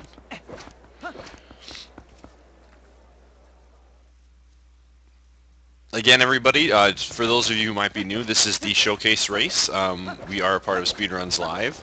What this is we take the top 4 or 5 runners, we take the top 4 runners and we restream them in each race. Usually we try to get about 3 races in every month on Saturdays, anywhere between 2 p.m. Eastern and 7 p.m. Eastern time. This week's showcase race is Twilight Princess. I'm commentating. I Eat Your Pie. I commentate every week, and this week we have our guest commentator is Pheenoh. The top 5 finishers of this race will split a prize pool that's decided by you, the viewer. Right now, our total is at $158. If you would like to add to that total, it'd be pretty high if we could get over 200. 100% of the winnings, 100% of that prize pool goes to the runners, so feel free to donate by going to the donate button. All you have to do is click donate, hit the button. Otherwise, you can click the link that some of my mods are pressing. So again, 100% of that will go to the runners. If you'd like to leave a donation comment, feel free to message me in IRC and I will get it read to you.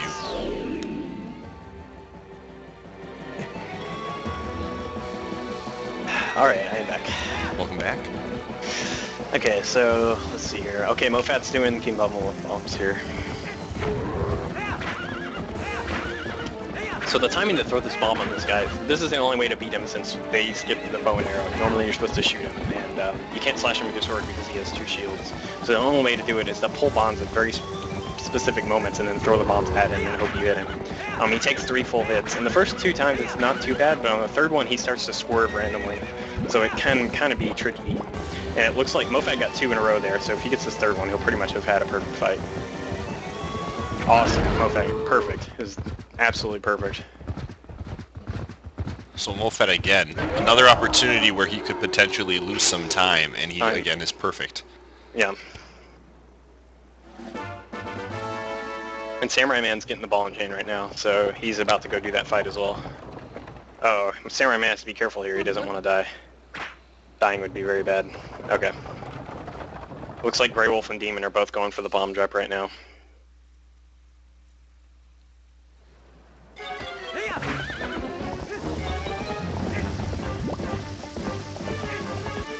Alright, Grey Wolf got it first try, so he may have made up just a little bit of time over Mofat there, who missed it once. Let's see if Demon gets it first try as well. Oh, Demon went just probably just a frame or two late. It's a 3-frame window to actually jump there, so Demon just went just barely too late there, or too early rather. And Grey Wolf doing freezer skip, he jumps behind him and then he gets it. Good first try. Opening that door right there can be kind of tricky because if you open it at the wrong angle, the freezer will actually freeze you, and then you kind of have to like turn him one way and then run back around quickly to the other way to open the door before he freezes you again. Alright, Demon going for the, he got it second try, going for the freeze and skip here. Alright, all four of the people got freeze and skip first try, which is good. Because it can be a little tricky. Grey Wolf fighting Dark Hammer, let's see if he gets the one cycle. Samurai Man actually missed it, okay. So Grey Wolf probably made up just a little bit of time over Samurai Man on that fight. So right now we're looking at Mofat in first, Samurai in second, Grey Wolf in third, and then followed by Demon 9 in fourth. Fourth, right. Alright, Samurai Man going for the Mailman skip. And he gets it. Oh, he actually didn't. Oh, wow. Thought he got it. So this is like a 10-second loss here that he's... Yeah, about a 10-second loss. So. This is like a 10-second loss here that he's... Yeah, about a 10-second loss. So. This is like a 10-second loss here that he's... Yeah, about a 10-second loss. So. This is like a 10-second loss here that he's... Yeah, about a 10-second loss. So. This is like a 10-second loss. Yeah, about a I'm getting some playbacks from somewhere. I'm getting some playbacks from somewhere. How we doing on donations? Give me 1 second. Getting... How we doing on donations? Give me 1 second.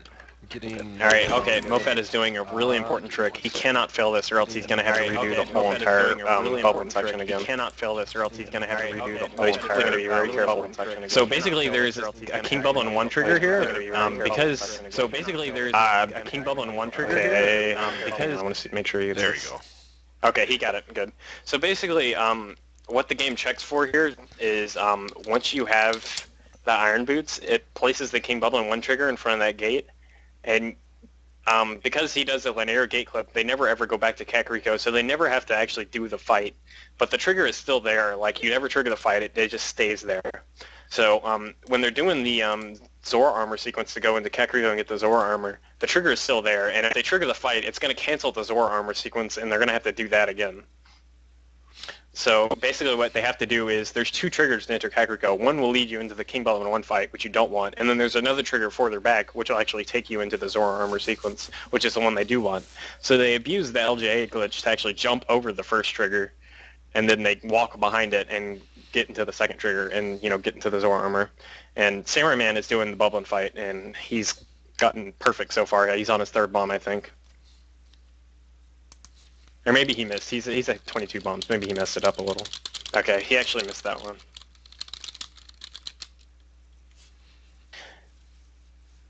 So this is his 3rd one. And another thing about this fight is if you get hit off at all and you have to redo the fight, you'll actually... King Bubblin's health resets. So you have to do the whole fight again. It's also possible to kill yourself with the bombs on accident when you're throwing it at them, so...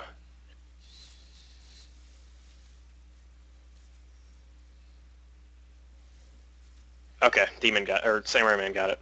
And Grey Wolf is just now starting it, so... Okay.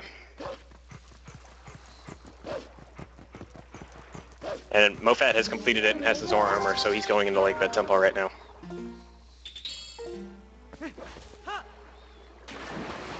Normally you're supposed to have, you're supposed to buy water bombs from Kakariko Village and then come over here and bomb the entrance, but it was found that you can actually just slide up against one of the pillars that's going against the wall and it'll force you right out of bounds so you can just swim around to the loading zone, which is pretty convenient because of what EMS does, you actually can't buy water bombs at any point after you do EMS because of the game, just the game's like, thinks you already completed Lakebed, so the guy who sells you water bombs just flat out doesn't sell them to you.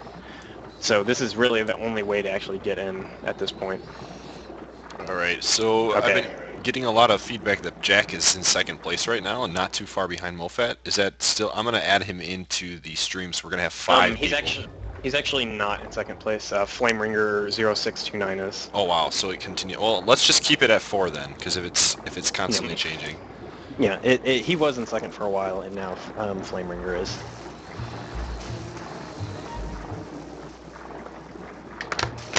They're all very close. Flame Ringer just now got the Zora armor. Mofat's the only one in Lakebed Temple, though. So how far is Flame behind Mofat at this point? Probably about a minute. Oh wow. Okay. Yeah, he's pretty close.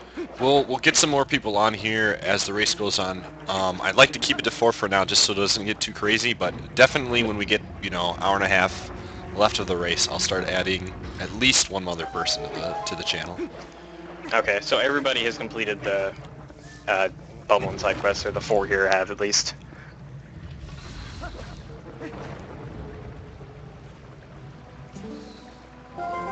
So really gotta be watching, make sure the other 3 get this trigger skip, because if they don't get it, they have to go back and redo the sequence. Something you may have noticed is they're all throwing out their bombs and getting an empty bomb bag while they're riding. The point of that is once they get in Lakebed, they have to get water bombs, and you can only have one type of bomb in your bomb bag. So they throw out all the normal bombs in this sort of auto-scroller section, and then whenever they get to the Lakebed Temple, they can just immediately get water bombs. Alright, looks like Samurai Man's going to be the first to try the LJA. If you'll look at Mofat's stream, he's doing a pretty awesome LJA, probably the coolest one of the game. You basically jump onto the railing and then immediately chain it right into another one and jump to the western part of the Lakebed Temple. There, you got it.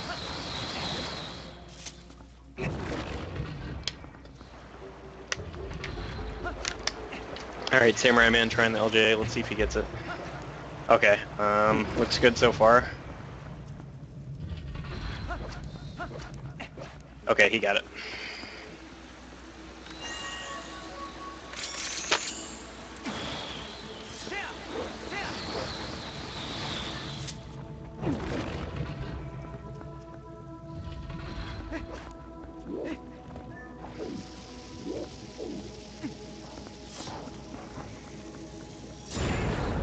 Oh, nice. Mofat tossed the bomb over the railing there, and it's actually a really specific toss whether it blows up that rock or not, and it only takes a little bit of time if you actually get it, but he got it there, so Mofat really playing well so far in Lakebed.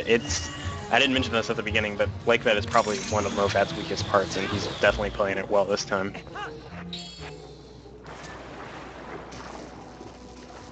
And I know this is one of the, I've been, peeking in here and there, and all these runners, I haven't really seen too much of Last Grey Wolf, but I know for sure that Demon 9, Samurai Man, and Mofat have all been practicing a lot for this big race, so. Oh yeah. Good to see it starting to pay off.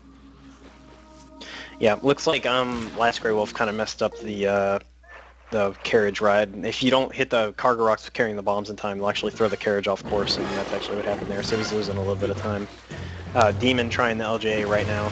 He's actually going to kill these bubblings because they can attack you while you're trying to do the LJA, and they'll knock you into the trigger. You definitely don't want that to happen. Okay. So he's going to be really careful here and try to get it.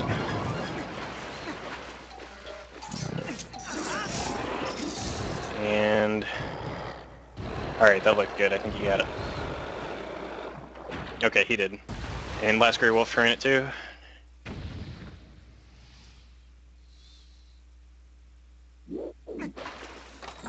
Okay, all 4 of the runners got it. That's good. That's really good. So Demon 9's jumped up ahead of Last Grey Wolf because of that bad carriage part, correct? Yes, that's right. Last Grey Wolf is now in 4th of the 4 you have on stream.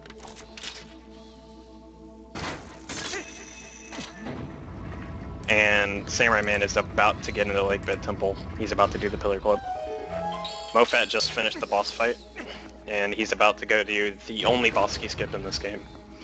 If you're kind of familiar with Zelda speedrunning and glitching, you'll know that boss key skips exist in most of the game because the boss loading zones are directly behind the door and all you have to do is get out of bounds. and just like touch the zone and it'll stick you in there without actually having to get the key. But in this game, they kind of wised up and tied the loading zone straight to the door. So if you don't actually open the door, like you can actually get behind the door on one of them and just nothing will happen. Like you can't get into the zone because it's actually tied to opening the door. So you have to get the boss key. Lakebed is the exception in this case because you don't open the door and then go into the zone. You actually open the door and then you drop down into the zone. So they actually made it an actual loading zone there that's inside the pillar and not they didn't tie it to the door. So all MoFat has to do is get out of bounds and he can do it. So what he's going to do is place a bomb and then he's going to get on the vines and move left right as it explodes and it's going to bump him right out of bounds. And then he's just going to float down and get inside that pillar and touch the loading zone. The physics inside the pillar are really weird because it's expecting you to be underwater. Whenever you get kind of close to the water, it just rockets you straight up to the edge. So MoFat got is really good. So that skips pretty much all of the dungeon. The Lakebed Temple is the shortest dungeon in the game. And it's mostly because of that glitch. Last Grey Wolf just now jumped in Lake Helia, about to swim down to do the pillar clip. Demon's just a little bit ahead of him. Samurai Man's already in Lakebed. He's about to go through this first room. I didn't talk about this first room, but normally you're supposed to shoot down the stalactites, or stalagmites? Something. You're supposed to shoot him down, and that's how you get to the upper area, but he's going to just abuse the LJA here and jump straight up to the parts that you're supposed to need the stalactites or whatever to get up to.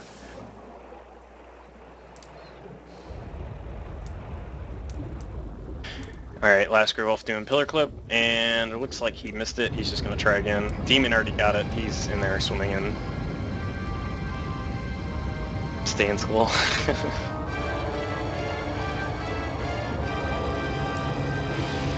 Alright, Grey Wolf's in Lakebed too, so it looks like pretty much almost every runner is in Lakebed. MoFat is fighting Morpheal. Morpheal's kind of interesting because what you're supposed to do is claw shot her and then stab her a few times, and then you have to wait for her to fling you off. But by abusing the Iron Boots, you can actually, after the fourth stab, force unequip the Iron Boots by putting something over it, and then that'll make you fall off immediately, and you can just re-grab Morpheal right after that. So you can just hit her quickly 3 times in a row. It's kind of luck-based. You have to get lucky that, oh, MoFat got a perfect fight, wow. You have to get lucky that Morpheal doesn't swim away right when you take it off, because then you can't grab her and you have to swim up to her and grab her. But MoFat got really lucky, and Morpheal was like right at him the whole time. So yeah, this is going really well for MoFat so far.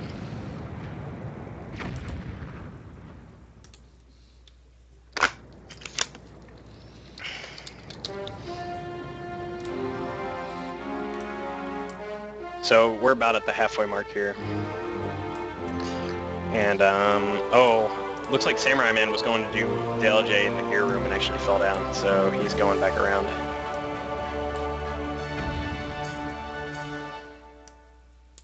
And if Demon is quick here, he might be able to pull ahead of Samurai Man. Because missing this LJ means you have to climb up 2 vines, and climbing in this game is really slow. So let's see if he gets it this time. So Demon 9 could jump Samurai Man, so going from 4th to 2nd, just like that. Yeah. Well, he pulled ahead a little bit of Grey Wolf because of the carriage ride, but yeah. He's still just a little bit behind him, but he's right on his tail now because of the, oh my gosh. Demon actually got it and then jumped right off.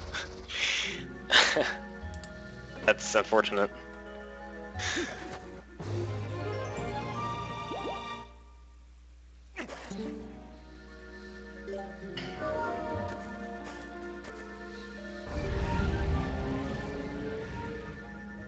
Okay, MoFat's done with the temple.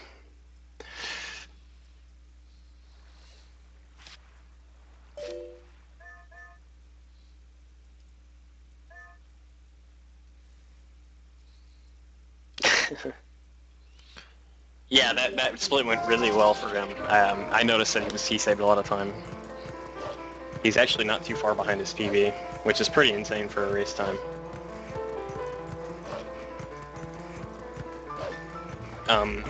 Another shortcut I forgot to mention was you'll notice some of the runners are LJing onto that railing. Thing on that railing up and down here lets you skip having to go around and do a portion of the temple that, like, you have to turn the gears with the water and get to the other side to actually get in that area. But by using the LA, you can just jump right over that railing.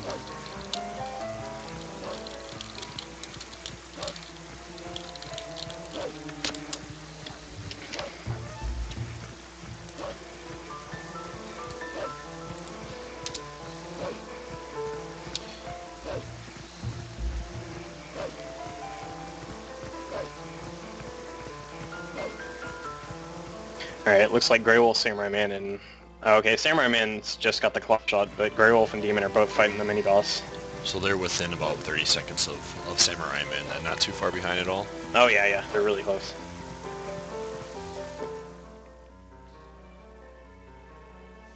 And off-stream, Jack and Innerslice are both also fighting the mini-boss. And Flameringer just beat Morpheal, the boss. So he's probably about a minute and a half, 2 minutes behind NoFat. But he's still in second place.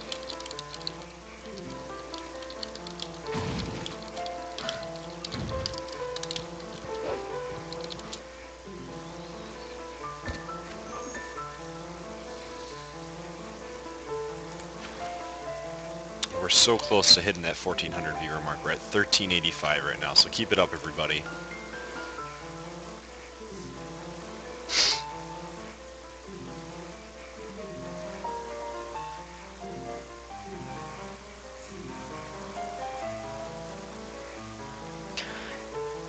The sequence right after Lakebed is kind of long and boring. Nothing too interesting going on. It's kind of just, you know, going from one place to another, running as a wolf.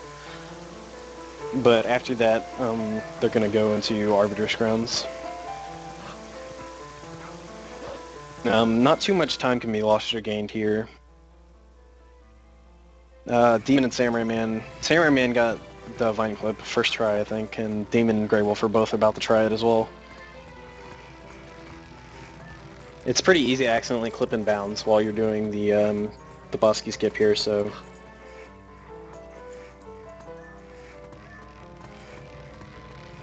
Ah, yeah, Grey Wolf actually, he messed it up.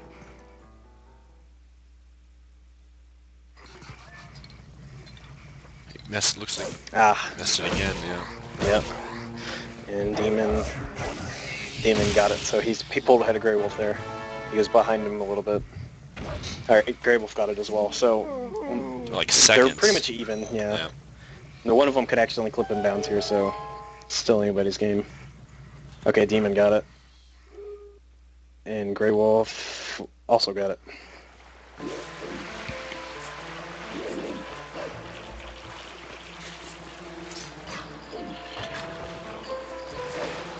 Alright, so they're all in the Morpho fight right now.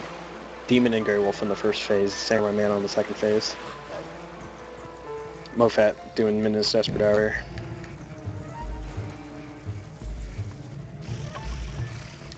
Jack 268 is floating down right now. He's doing the first phase as well. He's just a little bit behind Grey Wolf and Demon. Innerslice as well, also floating down. Where was Flaming again? Flameringer is in Minna's Desperate Hour. He's just a little bit behind Mofat. Alright. At the 2.5 hour mark, if Flaming's still really close to Mofat, we'll get Flaming in there. Then we'll have 5 streams up. So just keep an eye out on Flaming. Yep. I actually don't know too much about Flameringer. He's kind of a new player, but maybe he's been playing for a while and I just haven't heard of him, but he's gotten pretty good pretty fast. He's got a decent PB. He's up there with Grey Wolf and Mofat.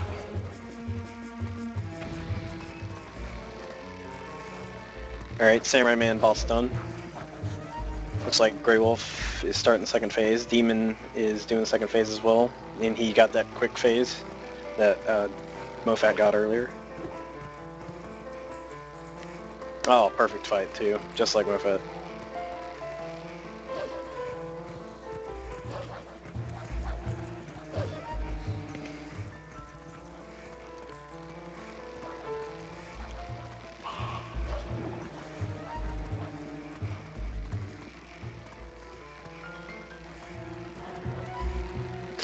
Actually, I may have missed it, but I think Mofet fell down climbing up the ropes there. That's probably the only really time waster you can do is the ropes while doing Mrs. Desperate Hour have like really bad hitboxes.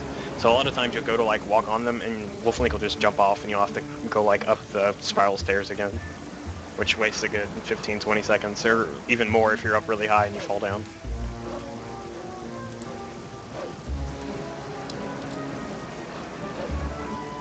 Oh wow, okay, we've got a huge donation here. Give me a second here. Donation hype going on. Donation hype? We've got a $25 20-cent donation from Tobias, and he says Mofat Heart. So, and we've got, let's see, we've got $1.20 from Zahn. We've got $7 from John, and we had a penny donated from Sebastian, and then we also had a $10 donation from Nicholas. So that brings our total up to $192. So keep it up, everybody. We're almost there, that 200 range. Very nice. Break that 200. Excuse me.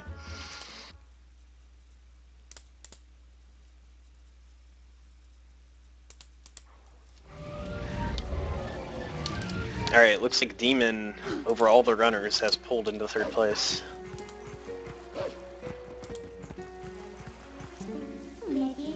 Mofat going, he has completed Midnight's Desperate Hour, and he's going to get the Orb's Memo, and he's going to use it to fire into the desert.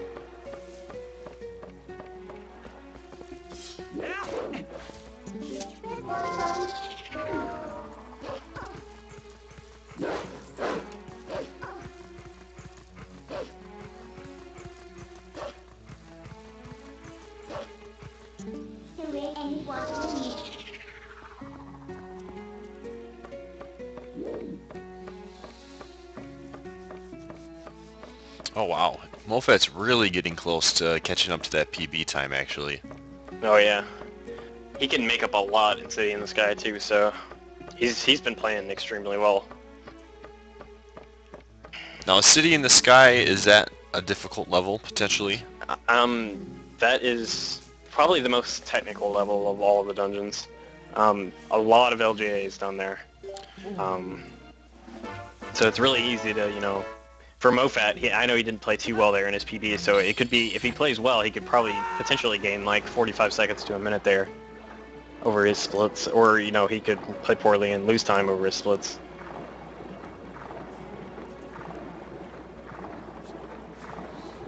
Yeah,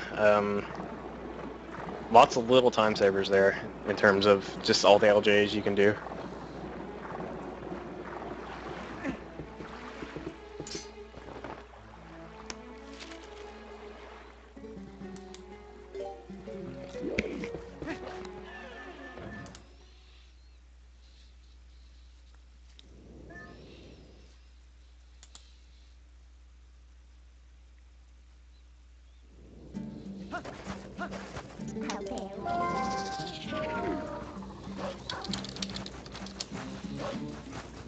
So it looks like Samurai Man, Demon, Les Grey Wolf are all on in this Desperate Hour right now.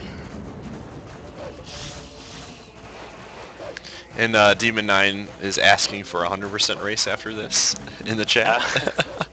No. Isn't the world record for that like 7-8 hours? What is the world? It's 8 hours and 2 minutes and 40 seconds. Oh my gosh. And you have that record as well, don't you? Yeah, yes. It's a lot of Twilight Princess. Yeah. That's definitely the longest speedrun I will ever do in my life. It's actually a really fun run, it's just, it takes so long. There's a lot to this game. It's one of those things where it's probably still not as optimized as you want it to be, but it's way too long to go back and do it. Yeah, I could probably potentially cut off another 20 minutes on it. With just a better route and playing better. That was done like almost a year ago, so. What Mofat's doing here, normally you're supposed to cut one of the bubblins off the boars, and then you ride the boar through the wood here. with the ball and chain, you actually sneak in there when you're not supposed to be there and just abuse Wolflink and like clip him through the wall, which is faster than cutting down a boar and riding it through there. So having the ball and chain early, or a little bit early here, really saves time. It's also going to save time on the mini-boss in Arbiter's Grounds coming up. It's part of the reason why the ball and chain has gotten so early, just because it saves so much time, and you can pretty much get it whenever. Another reason it's gotten that early is because they wanted the Aku for the bomb bag, but it could be rerouted so you could get it later. But it's just better to get it, as early as possible because it saves time. There's actually a skip you can do here that saves 3 seconds. It lets you trigger the King Boblin 3 fight here early, but I don't think anybody will do it. Mofat definitely isn't going to do it because he needs the rupees here. This is the backup rupees if you missed them during snowboarding.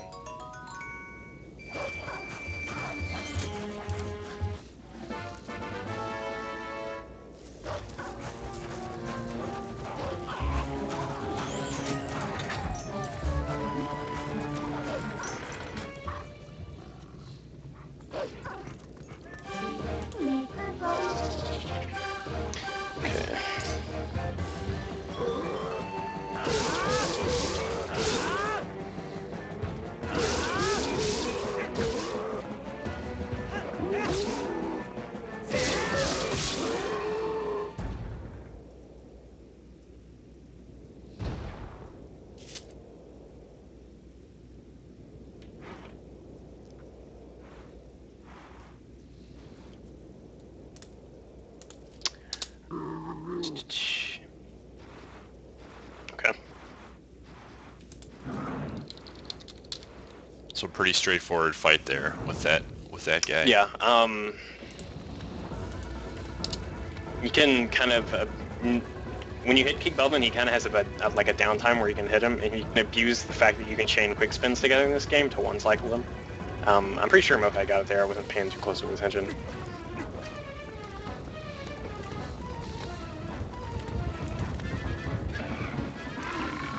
So something kind of funny here is you can actually abuse the LJA glitch to get around out of bounds and get into the loading zone right here, but Arbiter's Grounds won't actually load unless you get on a boar and physically ride through there. Like, for some reason they tied the trigger to that for whatever reason.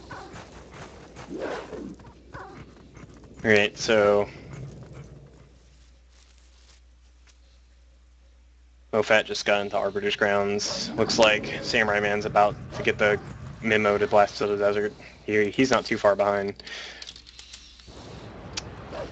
Samurai Man actually pulled ahead of Demon, I think. I thought Demon was in third, but I guess he passed him at some point. I must have missed it. So what is the rankings right now as far as who's in the top 4? Top 4 are Mofat, Flame Ringer, Samurai Man, and Demon. And then followed by Grey Wolf at 5th? Yeah, and then Grey Wolf in 5th, yes. Okay.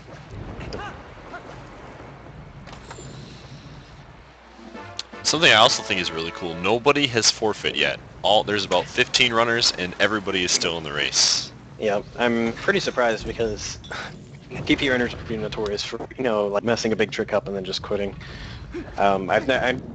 Very rarely do I enter a race and not at least one person quit. We did a 10-person race a couple months ago and like 4 people quit. So I'm pretty surprised that this 15-person race nobody has quit yet. I'll be back in just a minute. All right. All right, while that's going on, we've got a $5 donation from James, and he says, who also goes by the Gaff in IRC and Twitch, and he goes, "Pie, what is your favorite kind of pie?"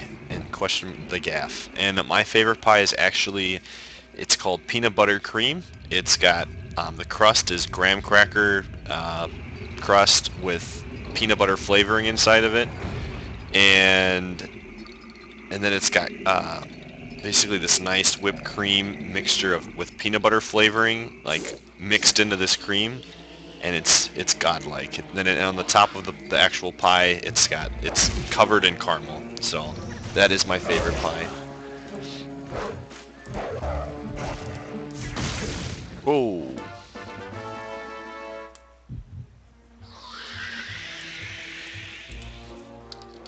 All right.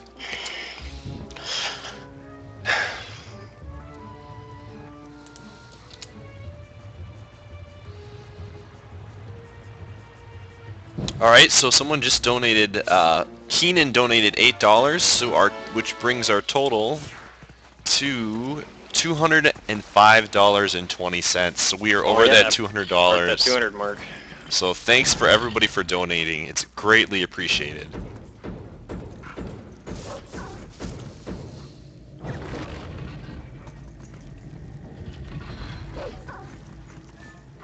Alright. Samurai Man's about to get into the ruins. Let's see if he does that LJA trick I was talking about earlier.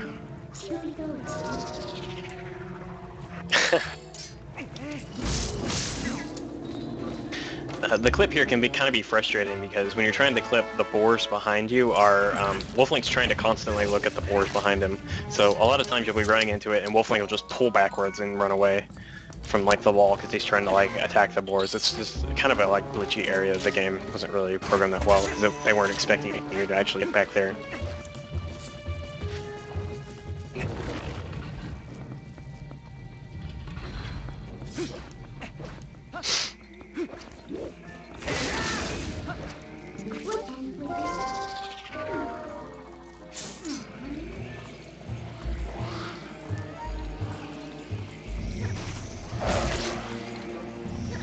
Nope, Cameraman's going around as well.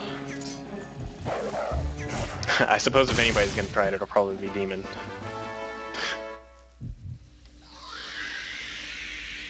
Alright, Demon got the clip through there as well. So it looks like Demon is just a little bit behind Samurai Man, with Grey Wolf trailing just a little bit behind Demon. So it's still fairly close. Alright, you keep commentating. I'm actually going to pull in Flaming right now. So just give me a couple moments here. We'll get that. Okay.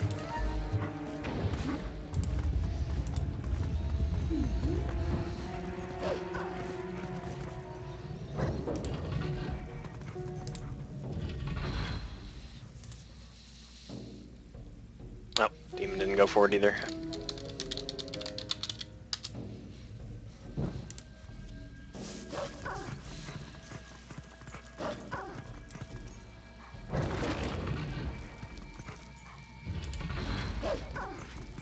Jack 268 and Inner Slice both off stream, but they're like dead tied. They're about to go for the clips right there as well.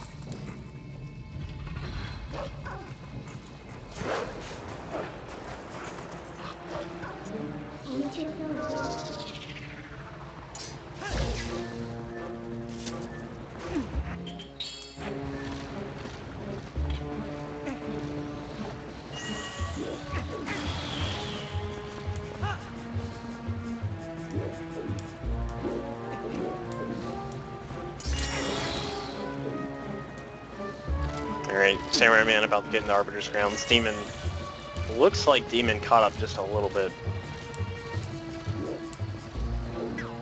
He's fairly close to Samurai Man.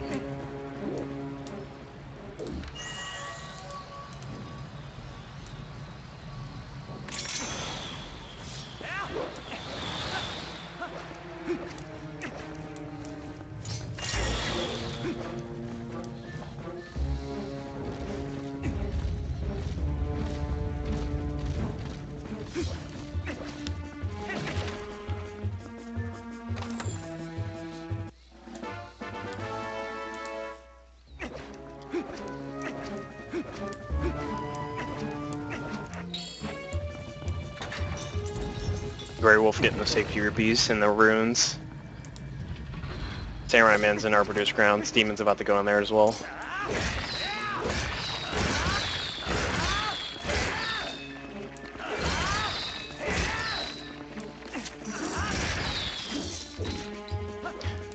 The redeads where Mofat's at right now can be a little tricky because if you throw the ball and chain and miss them, or if they catch you before you throw the ball and chain, they'll actually freeze you in place, and that can waste a good chunk of time.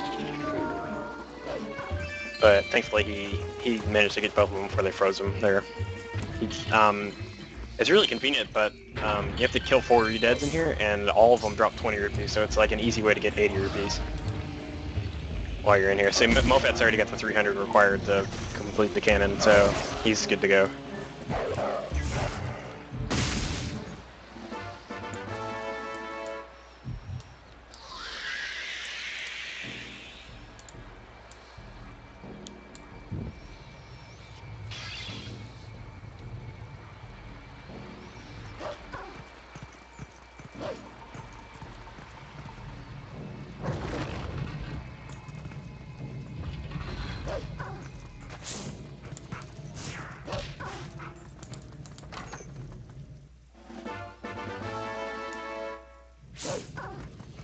Interslice, Jack, and Grey Wolf are all tied entering Arbiter's rounds.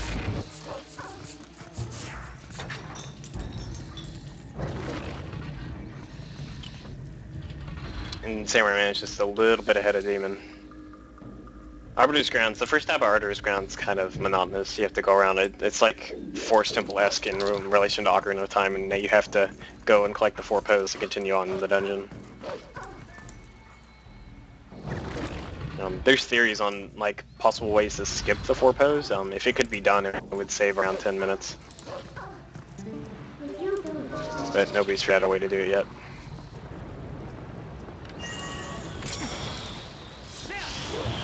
Yeah, the person on the far right is Flameringer, who is in 2nd place right now. There we go. Okay. That should be good. We're doing our best to get everybody in here, so...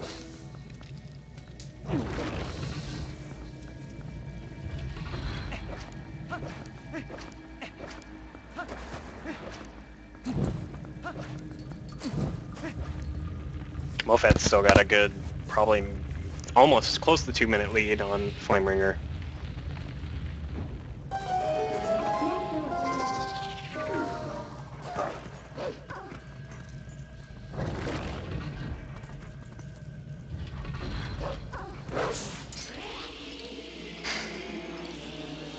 Looks like 8 or 9 of the 15 runners are in Arbiter's Ground, so it's a relatively close race. So potentially somebody that's not in our top 5 right now could just jump in there. That's pretty cool. Oh yeah, Interslice and Jack are essentially tied with Grey Wolf, so they could both pull ahead of them very easily.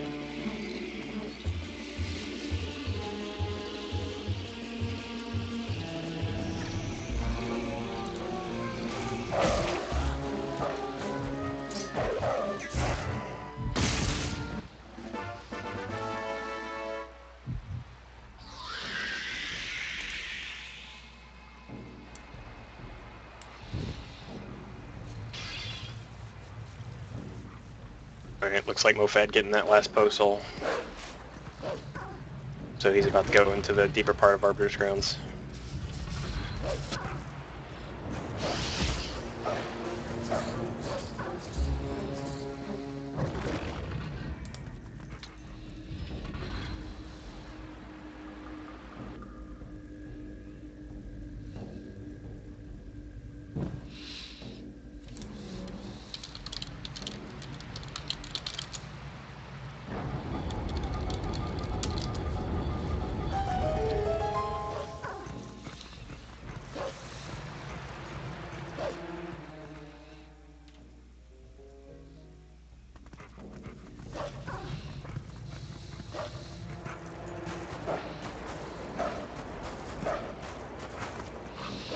Alright, so what Mofat just did is, normally you're supposed to go around the long way of the dungeon, and you come back and get the boss key after you've attained the spinner, but Wolfling's B attack in the sand is kind of broken. I guess they just didn't anticipate people would B attack in the sand or something like that, and you can actually just jump along the sand without ever sinking in it. So Mofat actually just jumps right behind the pillar to the right, and it allows him to skip the whole portion of coming over here and getting the spinner. And he gets the boss. He gets around to the boss key early. He actually didn't get it, if you notice. He's going to come back for it after he gets the spinner. But actually doing that trick is letting him get to the spinner faster than if he went over to the right and around the normal way. This is another reason why you either would need bombs or ball and chain here, is because these Stalfos can't be killed without some way to like destroy their corpses. The ball and chain's also going to come in handy on this boss fight. Normally it takes at least three cycles to beat him, but because the ball and chain can do so much damage so quickly, if Mofat does it right, he'll actually kill him in 2 cycles.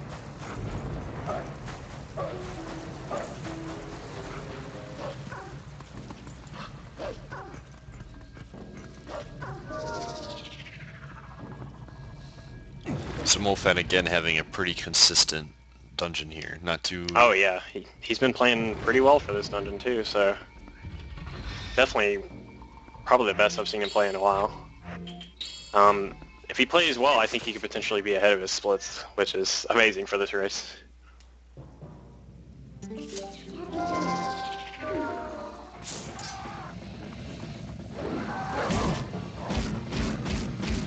So this dungeon seems to be a lot more wolf-centric than some of the other ones I've seen. Yeah, and that's mostly because you have to, you're supposed to use the sit to find the pose, and really this is the only dungeon that really focuses a lot on the wolf. Most of the other ones don't do it too much. They're mostly human. Even the skipped ones, Snowpeak, Temple of Time, there's not too much wolf used. I mean, there's a little bit of wolf used, but it's mostly just human. So, but this one really focuses on the wolf, and I don't know, I guess they just wanted at least one dungeon like that. Moffat actually missed the 2-cycle there, so that's going to cost them a little bit of time over somebody if they get it.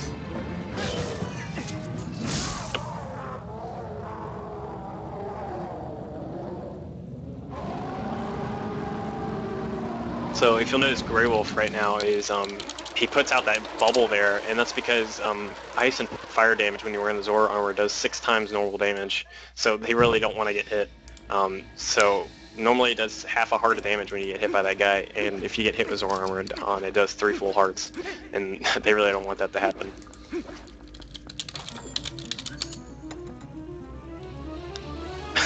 Grey Wolf skipping that text. When you sign up over a rupee, that's going to give you text. If you do it right, it'll pick up the rupee without actually getting the text. Oh, is that like a 2 to 2 second time save then? Nothing major? Yeah.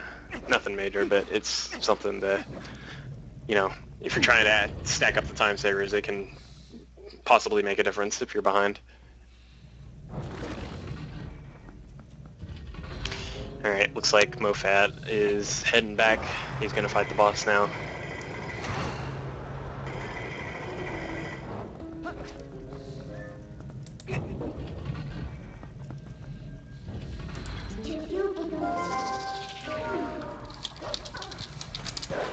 This is definitely one of the longer dungeons.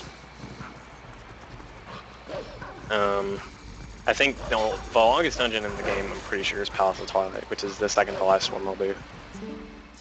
So, but other than that, I think this or Temple of Time, which is skipped, are probably the longest ones. Oh, so Temple of Time is completely skipped then? Like, Yeah, there's no reason to ever go in there. The item is only, the dungeon item is very rarely used out of the dungeon, so it's not too hard to skip it. And consequently, bow and arrow kind of is too, and that's the other dungeon that's completely skipped. I mean, it's used in some places in the early game, but it's not used too terribly much in the end. I always thought that this item was a nice creative twist to some good items that they've had, grinding on the little rails to go around. Yeah. I really like the spinner. It's kind of underused too, but it's definitely one of the cooler items. There's actually the person I'm doing the tool assistant speedrun with, Rachel, found a way to actually skip. There's a spinner section in the very end game, and she found a way to actually skip by like doing an LJ and having bombs knock you. You can actually skip the whole entire spinner section that you need, but because right after that section is a double claw shot section, it's kind of useless because to actually get to the double claw shots in the City in the Sky, which they're doing next, you have to activate like moving bridges, and you need the spinner to activate them. So it's kind of like one of those potential things like, hey, if we could ever skip double claw shots, then we could also skip the spinner here.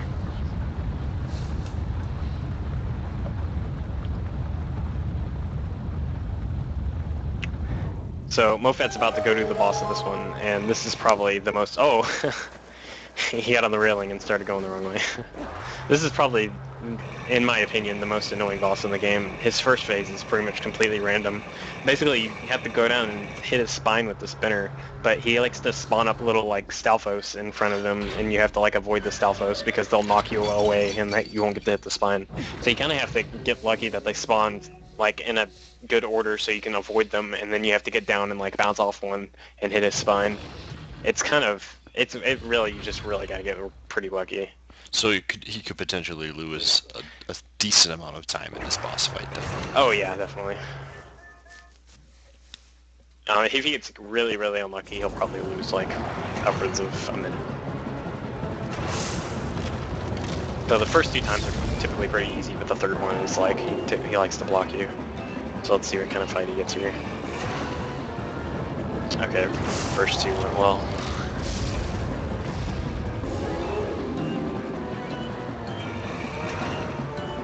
Ah, see, he got You got blocked. blocked, yeah.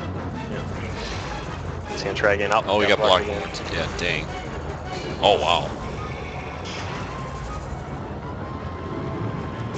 Oh, he missed it there. Yeah, there we go. He bounced, and there we go. He got it. So he tried to bounce off one of, like, they put him up in front of him. So what you try to do is go around him and then bounce off a back one, and then hit the back of his spine where it's unguarded. Because he put Stalfos, like, on the third one, he put Stalfos, like, right in front of front of his spine where you're aiming at. So that wasn't too terrible.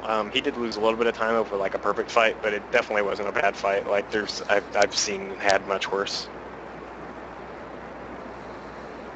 So Flameringer isn't too far behind him. He's actually, he just got the boss key, and he's about to start spinning around and raising the platforms to get up to the boss as well. I'd say there's still probably a good minute and a half difference.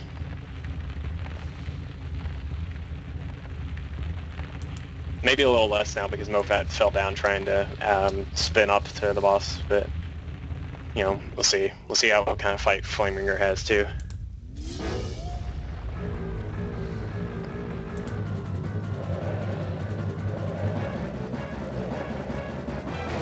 So is his second phase difficult as well, or? As long as you're good at getting quick spins back to back, it's pretty consistent and easy. It's really important to get the quick spins here because if you miss like one or two, he'll actually do a whole entire another phase, and that'll probably cost Mofat close to a minute and a half if he fails that. So it's really, really important that he gets, like, I think it's 7 quick spins in a row. Because, like, there's a determined amount of time while the boss is down and then he gets up. So during that time you want to hit him as many times as possible to actually kill him before he gets back up. So we'll see if he gets it. With practice it's not too terribly hard. Mofat's usually pretty good at it.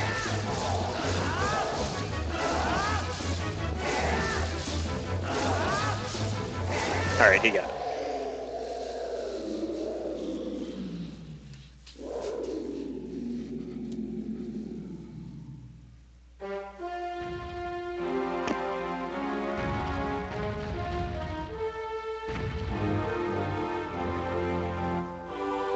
Looks like Flameringer's getting kind of unlucky as well.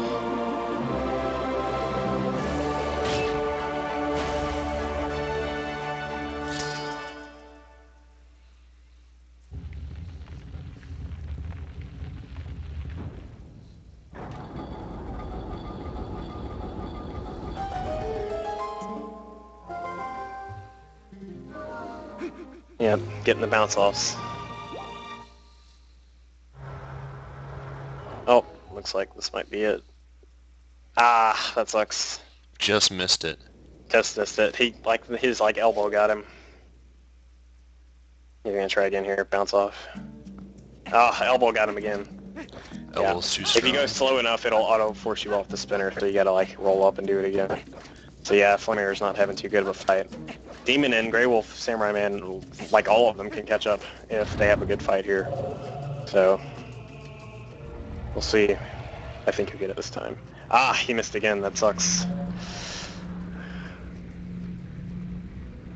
Oh, they just keep spawning those Stalfos.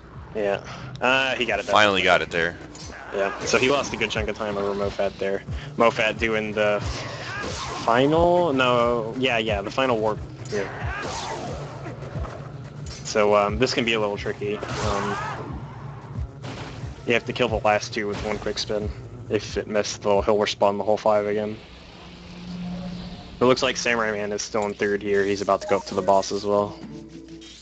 Demon not too far behind, about to get the boss key. Alright, we've got another donation here for $5 from Andres. And he says, cool race, SRL needs more like this, Franker Z. So that brings our total up to, I believe, $210.20. So keep it up, everybody. Awesome.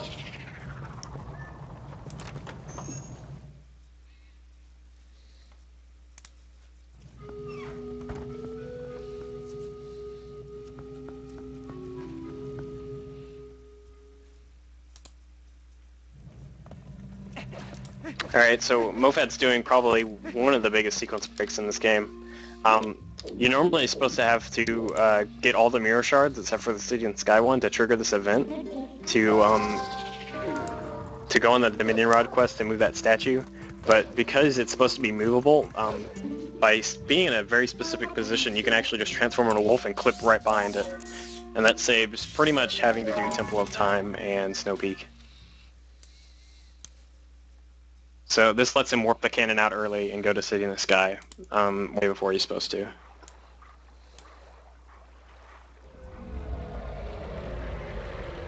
The reason he doesn't do this like right off the bat is because you have to complete Arbiter's Grounds because there's no way to skip past the Twilight, and you need the warp actually at the top of Arbiter's Grounds to go back after you've completed City in the Sky and get that 4th mirror shard. I explained it earlier, but I'll explain it again. Just having the City in the Sky mirror shard makes the game think you have all of them. So once he completes City in the Sky and he goes back to the top of Arbiter's Grounds, it'll just automatically let him in the Palace of Twilight, even though he didn't do Snowpeak or Temple of Time. So Samurai Man fighting Star-Lord right now.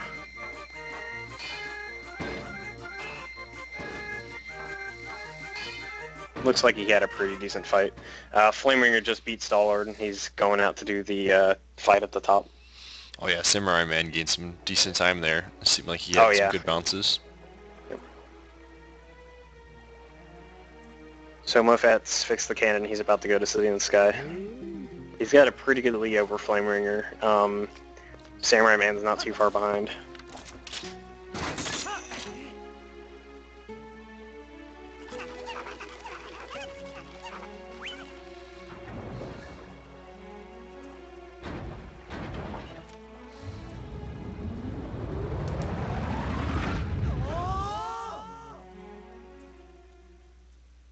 Demon getting the bounces.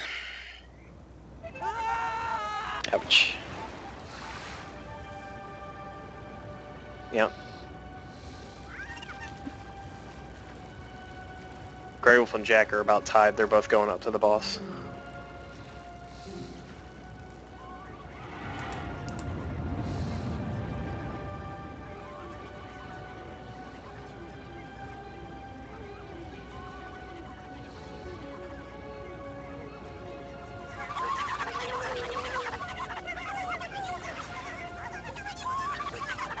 Demon had a good first phase as well. He got some bounces, but it wasn't as bad as like Flameringer's. It was okay.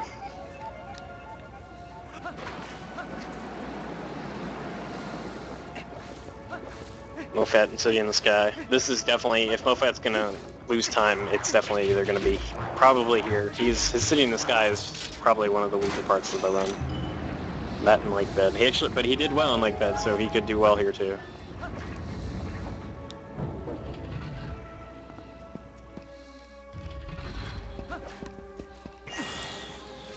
Just want to point out we have over 1,400 viewers, so 1,400 hype. Awesome.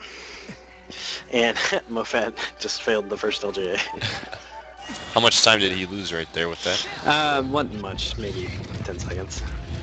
No, this is something I was watching Mofat practice earlier today, was grabbing one of those flying creatures, correct me on the name, and he was like sequence breaking some of these areas in this level. Yeah, there's one specific jump right before the mini-boss that's called the Aku jump. You're supposed to do some like switch. You're supposed to hit a bunch of switches and it raises the wind and you fly with the Aku. But by jumping off a specific part of the platform, this platform later on, he's gonna get like just barely make this jump and grab this ledge that you're not supposed to be able to get to, and he's just gonna get there like a little earlier. It's probably gonna save. Overdoing the puzzle, it probably saves like 30 seconds, but the jump is very difficult, so he was practicing it earlier. It's very easy to mess up.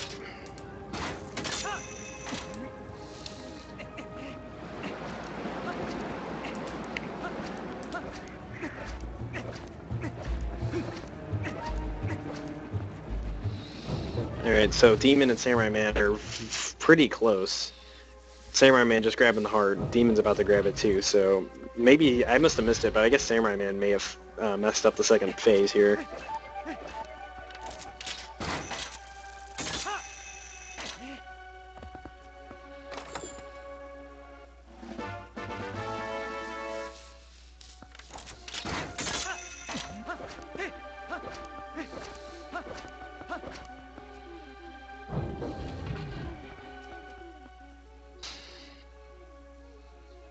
Looks like Inner Slice is having a really bad first phase, falling behind a little bit.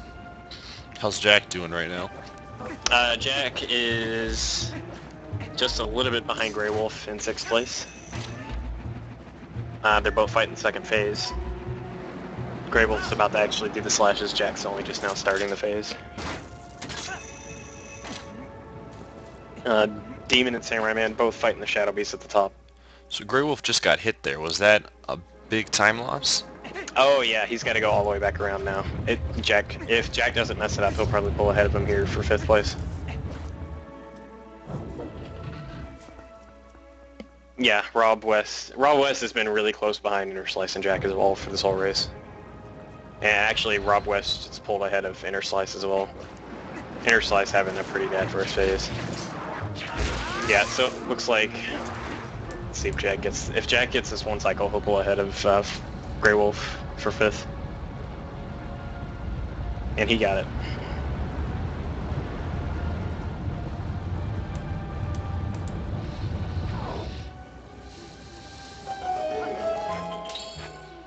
Okay, Grey Wolf got it too, it was really close. So Jack's in 5th place right now, then just maybe seconds ahead of last Grey Wolf. Just seconds, yeah, he's really close. They're both really close. Demon and Samurai Man. Demon pulled ahead of Samurai Man. He must have had a bad Shadow Beast fight. Demon just like maybe 8-9 seconds ahead of Samurai Man, going to warp out the cannon. If Demon messes up the clip and Samurai Man doesn't, he could pull right back ahead, tie with him.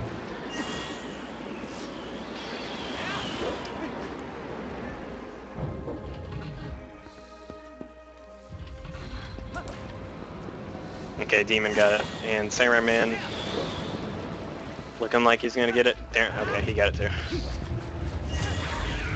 So they're both pretty close. Grey Wolf just now exiting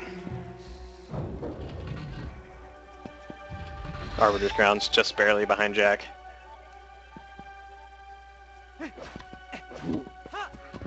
Rob West messed up the one cycle on the Stall Lord.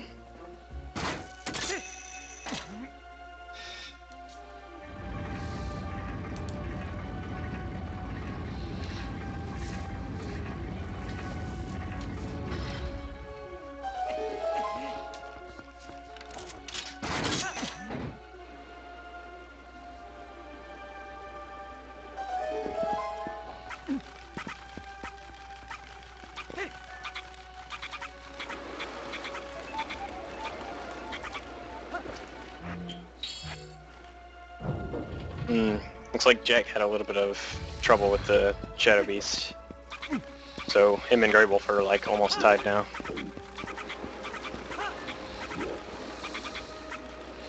Demon Knight and Samurai Man are like literally like right in the same spot of them building the cannon. Yeah, Samurai Man just like 3-4 seconds ahead. Really close.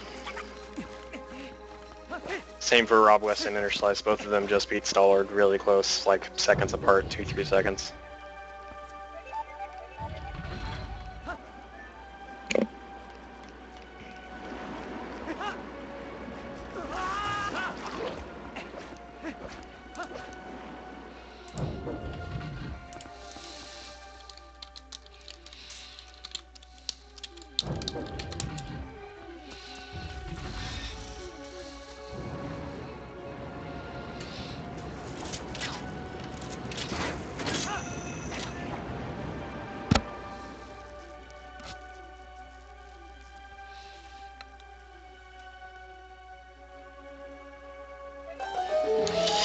I can't read it right now because it's a little bit small for me, but does that say that Mofat's only 14 seconds behind his PB at this point?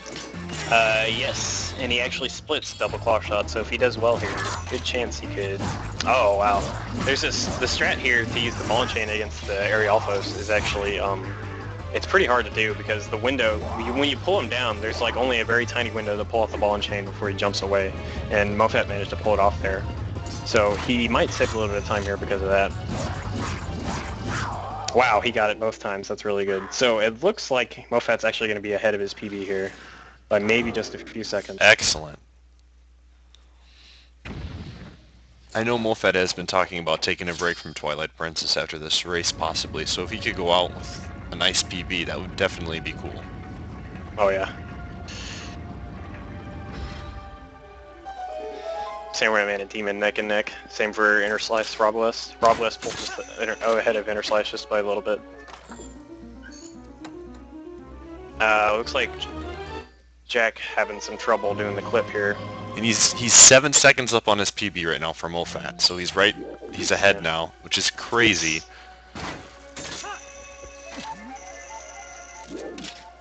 Yep, Grey Wolf pulled ahead of Jack because Jack's having some trouble doing the clip. And actually, looks like Rob West and Inner Slice are catching up and might pass him if he doesn't get this. Alright, he just got it.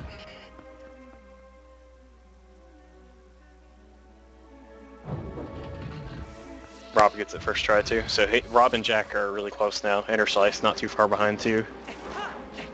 How far is Mofat's PB behind your world record? 'Cause he's like about a minute and a half behind Ing, isn't he? Yeah, no, he's actually like 30 seconds behind Ing. Oh. I'll have to check my splits.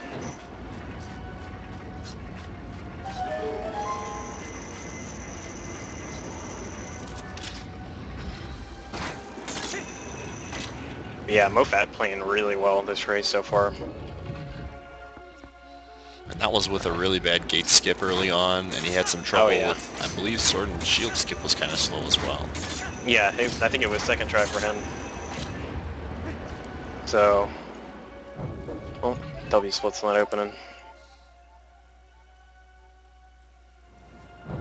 Yeah, if Mofat plays well, he could potentially beat the second place time in this race.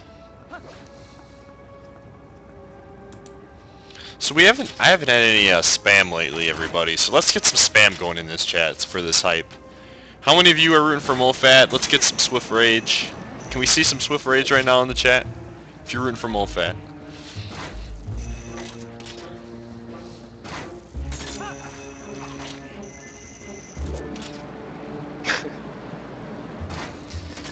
All right, can we get some? Let's see if you're looking for Demon 9, can we get some OPOP going on? OPOP. That's a lot of Swift Raids. There are some angry chat stream monsters going on right now. Alright, now if you're rooting for Samurai Man, I want to see some one hand. I love the one hand, so I will definitely be spamming it right now.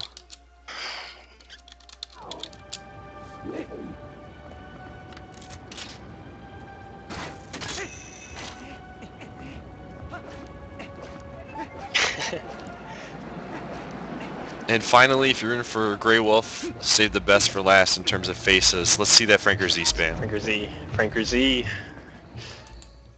There's nothing that brings a smile to my face than a bunch of faces from Twitch being spammed in the chat. Especially that dog face. Yeah.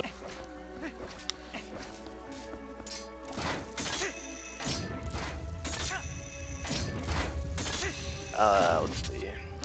Looks like Mofat is around 5 minutes behind mine.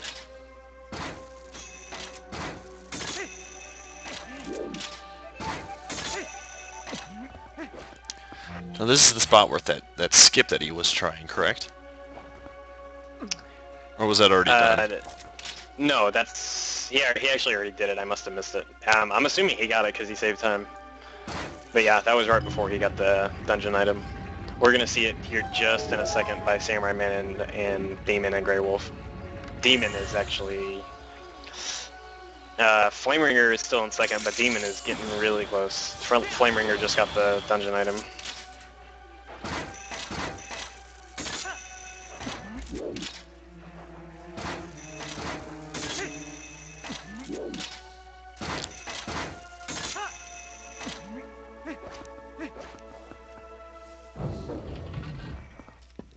Looking like Mofat in first, Flameringer in second, Demon in third? Yeah, Demon in third, Samurai Man right behind him in fourth, Grey Wolf in fifth, and Rob West in sixth.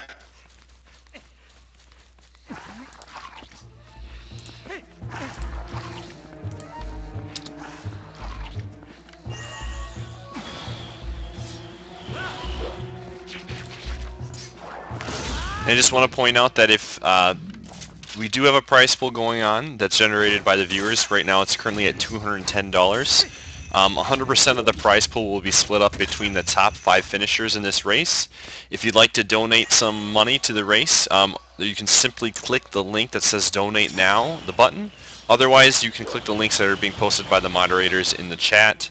Again, 100% of that is going to the runners. And also, if you have any questions for myself or Pheenoh, feel free to tweet at us at twitter.com/showcase race. We will answer any questions that you have to the best of our ability. And again, thanks for everybody for showing up. We've got that 1400 plus hype. Let's keep it going, everybody. Awesome. So yeah, the skip that Mofat was doing earlier, Damon tried and missed, so he did the normal way, which cost him probably 30 seconds. Actually, it looks like it cost him 3rd place as well. Yes, it did. Samurai Man got it and is just barely ahead of him. Is that a pretty difficult skip? From what I'm watching Mofat, it was kind of tricky. It's pretty tricky. If you jump off too high, you'll actually just fall straight down. You won't get a jump at all. And if you jump off too low, you won't be high enough to grab the ledge. So it's the area where you got to jump is pretty specific. But yeah, it looks like Samurai Man in the mini boss fight, Demon just now dropping down to it.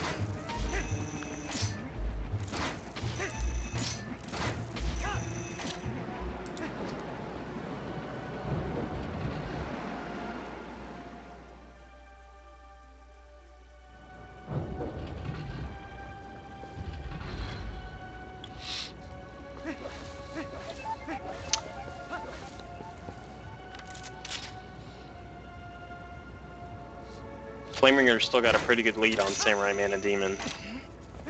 Probably 2-3 minutes. So he's going to have to mess up pretty bad if they want to catch up. So obviously Demon Knight and Samurai are not using the ball and chain. How much time are they potentially losing here because of not those strats? I think the ball and chain strat, because you can do it twice on both, once on each phase, I think the net time saved is something like 8 seconds. So they're probably losing around 8 seconds over Mofat here. I wasn't paying attention. I didn't see if Flameringer did it, but I'm pretty sure he didn't do it either. Samurai Man about 5 to 6 seconds ahead of Demon 9 right now. Yep. Really close. Grey Wolf just now going into the mini boss fight.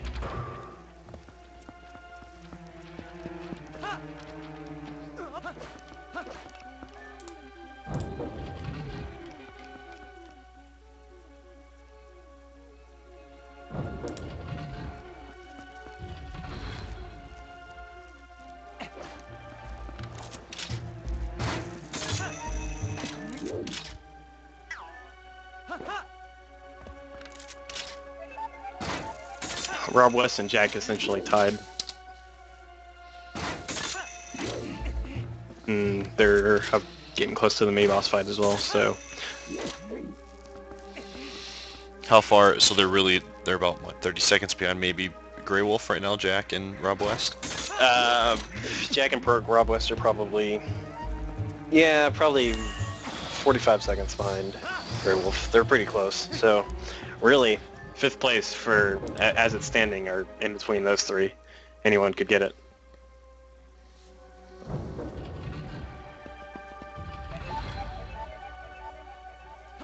Mofat going so fast, I didn't even see him get the boss key.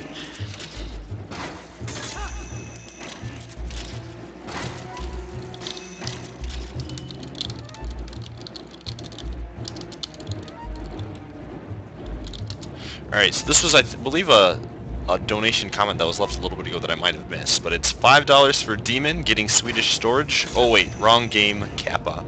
And that was from Friedoken. So thank you for that $5 donation. Yeah, Rob just tried the Aku jump and he actually fell straight down. He jumped too high. So it looks like a lot of people messed up that Aku jump. See if Jack, I think, yeah, Jack missed it as well. That's unfortunate. And Inner Slice is just about to try it. Let's see if he misses it.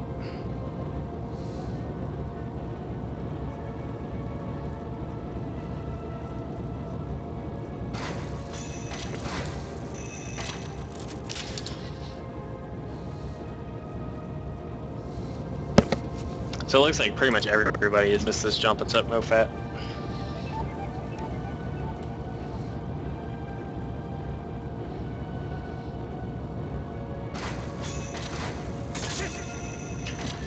Demon 9 and Samurai Man, both very close.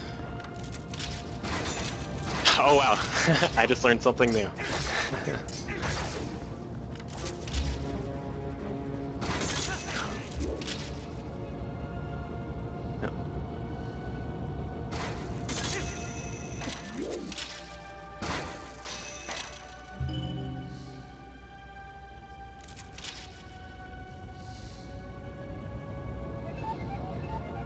So he made a couple mistakes there then, correct?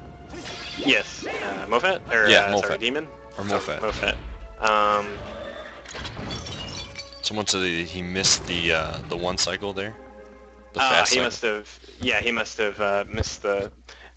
When claw shotting around on the spinning platforms, you have to be really quick, and if you miss it, you have to ride it all the way around one more time. So that's probably what happened. But Mofat gonna go for a shot here, the Rob shot we call it, because Rob West found it. You can actually shoot straight up and skip all the vines, and he pretty much got it. Yeah.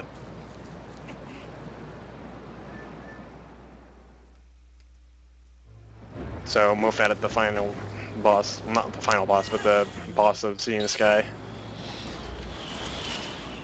There's actually a way to skip. The first phase has kind of like two different phases, and it's actually normally after you do the first part, he flies away for a little bit, and then you have to wait on him to fly back. But if you're quick enough, you can actually jump on the grating there and then get him immediately again. It saves around probably 40 seconds, so it's pretty bad if you miss it. It's pretty easy to do though, so we'll see if Mofat gets it here. If he misses it, it could cost him some time. Flamer could catch up.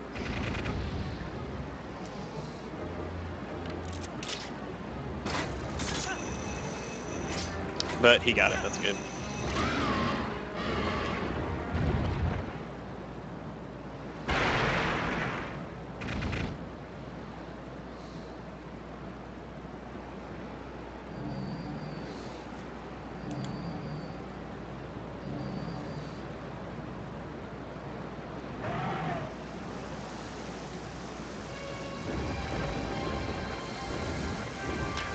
Let's see.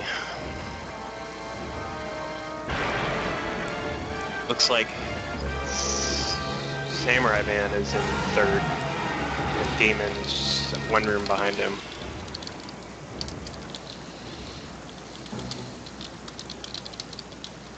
Rob West just a little bit ahead of Jack.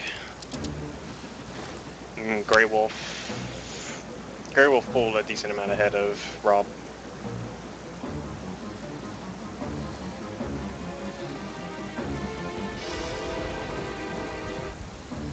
But Grey Wolf just failed an LJA that cost him a lot. So Rob could catch up here and take back fifth.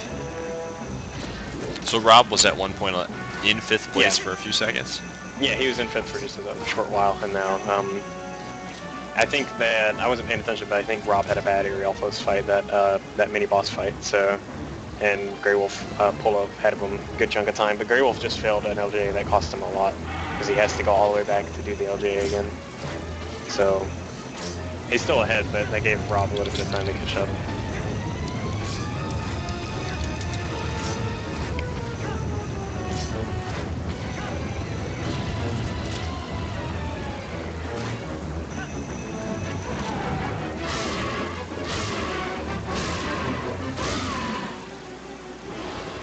Alright, Grey Wolf got it that time. So right now we've got Mofat in first. We've got Flaming in second. Flameringer, Yes. I'm sorry. And then Flameringer. Samurai is it in third, Demon in fourth. And Grey Wolf in fifth, yes. And Flameringer's just now starting the boss fight. Mofat, I think he's right at the last part of the boss fight, so... And this boss fight's really long, so... He's probably got a good, decent 4 or 5 minutes on Flameringer.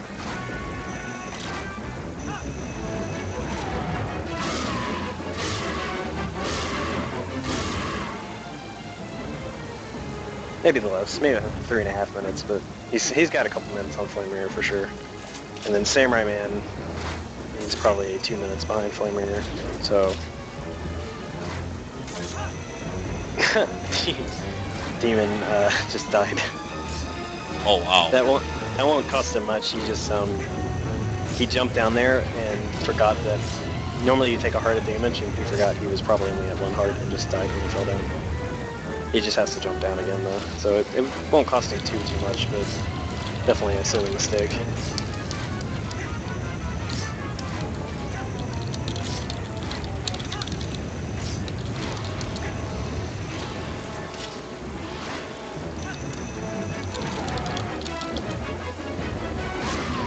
Mofat done with the boss.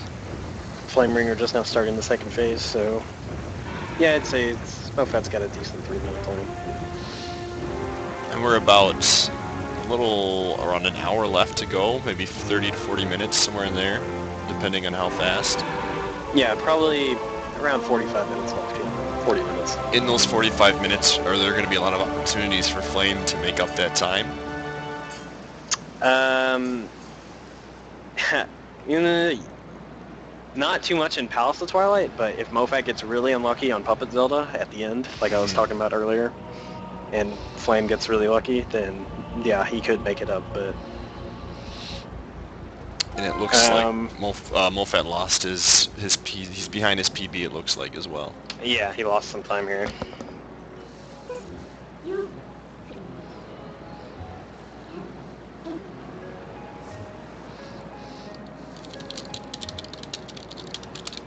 Oh, Demon going for the risky strats again. This LGA saves 2 seconds, but if you fail at it, it's wasted the whole time you saved over it. But he got it. Demon really trying to save that time, trying to catch up to Samurai Man. Samurai Man's 1 whole room ahead of him, though.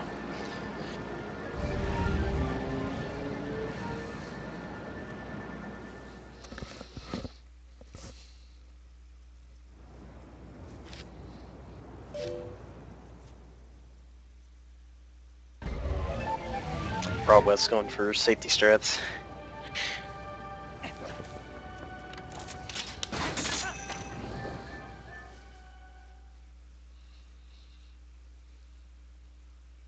The thing you got to think about, even though Mofat is ahead in first, you kind of bring that whole second scenario in where he was now fighting for a PB, and losing that much time could be something that could, potentially frustrate him. He was up, he had a potential to get a better time. He might be thinking of that time loss in that dungeon. Those things could start to build up, even though this next 45 minutes could be, not as difficult. He's probably still in the back of his mind thinking, knowing Mofat enough where he gets mad. Yeah. He's probably kind of kicking himself, that he lost that time. Yeah. So he could really, mess up something easy just thinking about that. So, especially in Palace of Twilight, where it's really easy, like you'll be carrying the Saul back to the middle, and you just like get hit and drop it, and then like it's kind of like a slippery slope of mistakes that you can make in this dungeon. It's really bad about being that like you make one little mistake and then you'll just keep making a bunch of little mistakes, like one right after the other. So you really got to be careful. Jack low in health gets a heart piece. Heart piece is OP. Yeah. OP.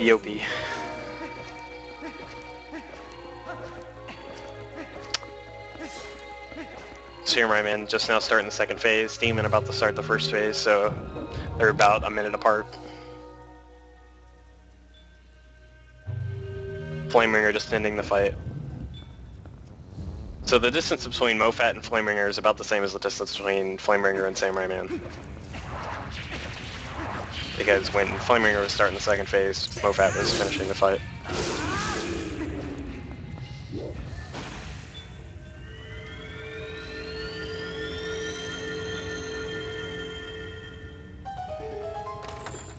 Inner Slice Plum had a Rob.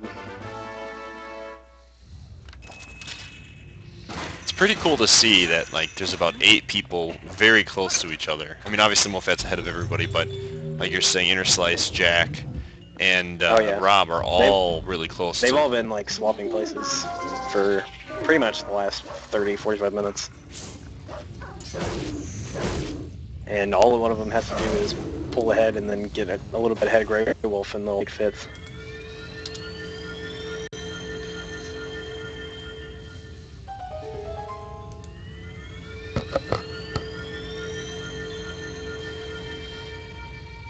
would have to say this is someone who had mentioned before. This is one of the closest races. I think this last week we had a really close race. Or not last week, last showcase race, but I think this one's a lot closer for such a long game to be only a couple minutes. Yeah, for like a 4-hour game, yeah. Because it's one thing when you're racing a game that's, you know, an hour and a half long to 2 hours, and you're, you know, 3 to 4 minutes ahead of everybody. But obviously, as the game gets longer, being able to maximize on that time is a lot more difficult. Oh yeah, for sure. Flameringer leaving city, getting ready to go to Palace of Twilight, Mofat at the first mini-boss. And this mini-boss is pretty much straight up luck. You have to get, usually the strat is you stay in the middle of the room and he has around 11 different spawning spots around the room, and you have to get lucky that he spawns in the middle with you so you can stab him. Otherwise he doesn't stay in spot long enough for you to roll over and like get him. Unless he tries to throw one of the ball, like energy balls, which he did there. So what Mofat's doing right here is he's just sitting in the middle of the room hoping he spawns. And what happened was he went to go get him because he spawned in the middle and the little shadow beast attacked him, so that's kind of unfortunate. He sort of wasted that. Alright. That still wasn't that bad of a fight, just pretty decent.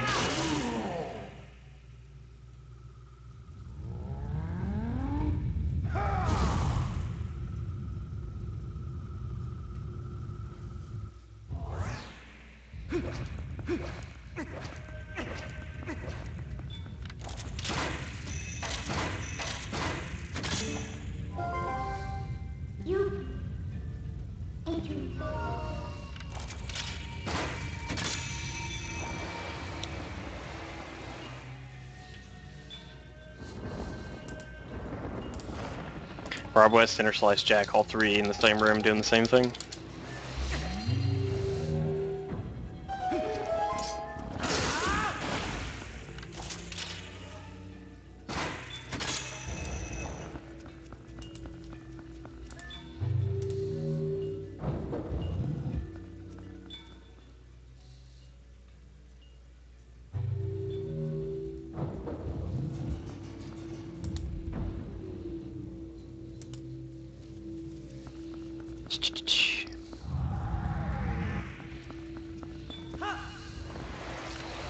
Again, it's cool to see just, you know, obviously first and second place, but Samurai Man and Demon Knight have been literally going back and forth the past hour and a half.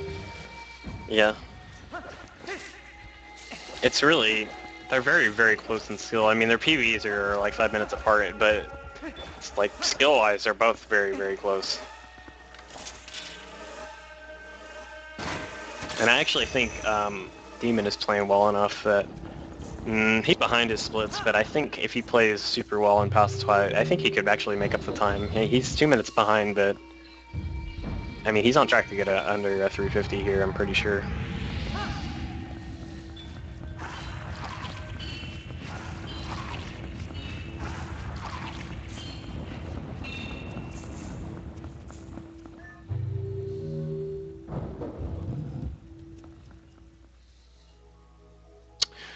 Let's see how other people are doing.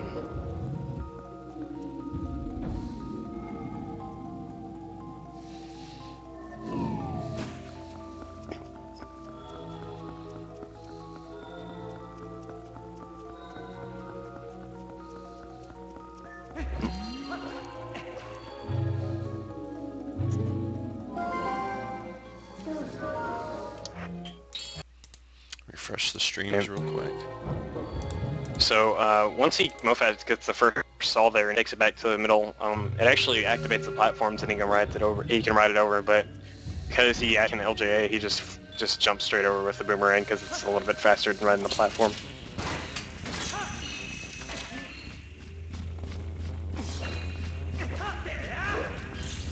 It's like Samurai Man, Mofat, and Flaming are all in Palace of Twilight. Another place Mofat could lose time is, in previous runs, there's barrier skips in Herald Castle, and missing one of those, Mofat just fell. Is this a whoa, hype, dude, we're gonna be jumping in viewers. This is a Joshua's raid. Ooh, oh boy. He was at 1600, but wow. The double raid. showcase race getting a ton of love today. Sorry to cut you Yeah. off, Pheenoh. No, that's fine. Mofat actually fell down in this room, and he fell down again. Wow. So Mofat losing some time here. Flamer could catch up very easily.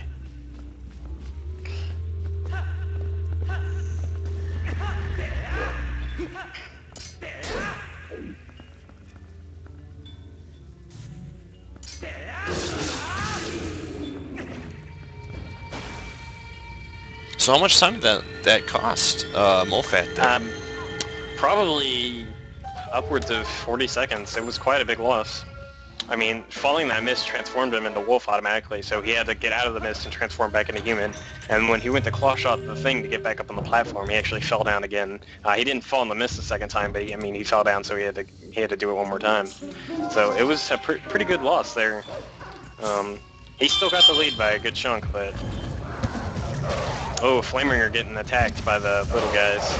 This might be Samurai's man's time to catch up.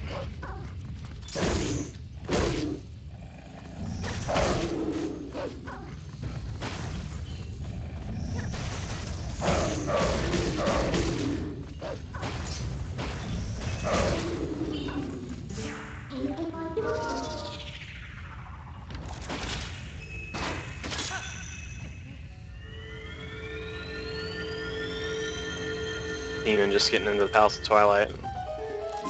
Looks like Demon lost some more time over Samurai Man doing something. Because they were fairly close, and now there's a pretty good distance between them.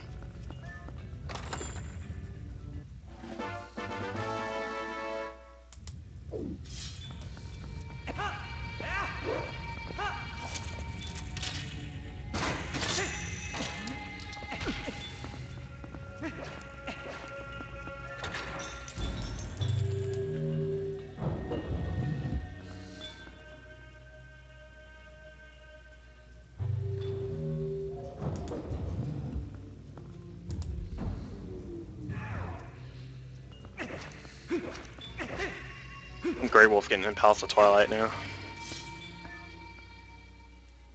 Looks like who's buying Grey Wolf? Hard to say. Jack Robin, Air Slice all tied still.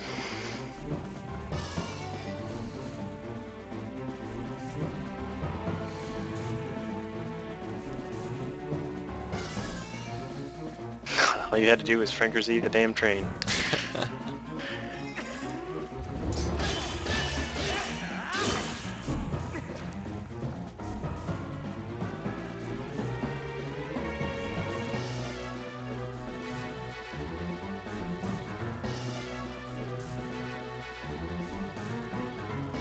So Mofat's doing this fight again, or you have to get lucky with the Yeah, sand. you have to do it twice, yeah. Looks like it's going a little bit worse than last time. Sand's warping around a lot. It looks like he's probably going to lose more time on this split. And it takes a few minutes to get back there.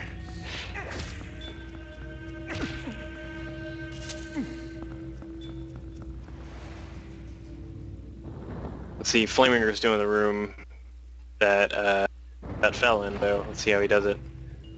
Ah, he got kind of unlucky with the Zant head.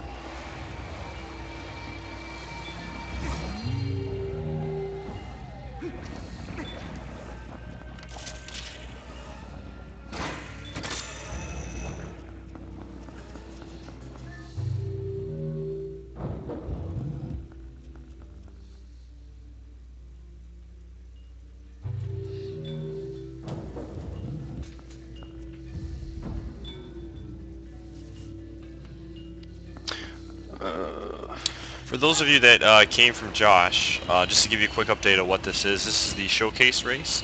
We try to do 2 to 3 times a week. We take some of the top games that are being speedrun on Speedruns Live, and we take some of the top speedrunners, restream their streams for cash prizes. The top 5 finishers will all split a prize pool that's decided by you, the viewers. If you'd like to donate, you can go scroll down, hit that button that says donate, or click on one of the links that the mods are posting for the donations. Like I said, 100% of that will go to the top 5 finishers. If you have any questions, feel free to tweet at us at twitter.com/showcaserace. And as you can see, this week's race, this game is Twilight Princess, and with me today as a guest commentator is none other than Pheenoh the Meano, who's got the world record in this game.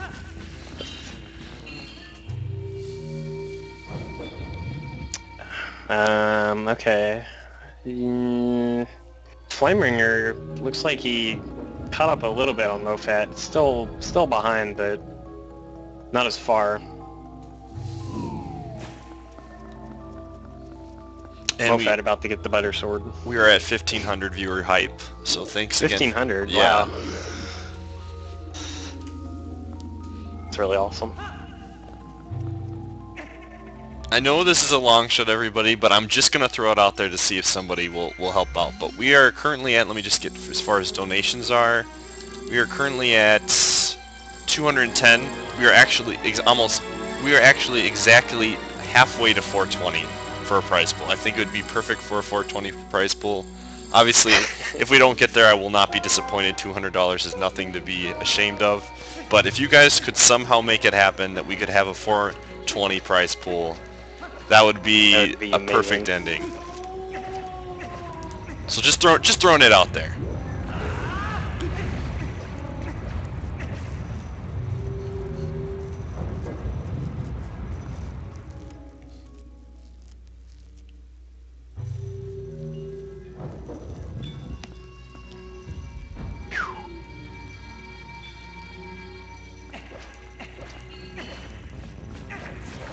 It's broken. Uh-oh. Alright, I'm gonna figure out what's going on with my PayPal real quick. You guys... We'll continue commentating. Mofat still holding a pretty strong lead here over Flameringer. Flameringer's just now getting the Saul to bring back, so probably a good 3-4 minute lead. Mofat's seemingly secured this, but it could all change on Hyrule Castle. There's a lot of wild cards there.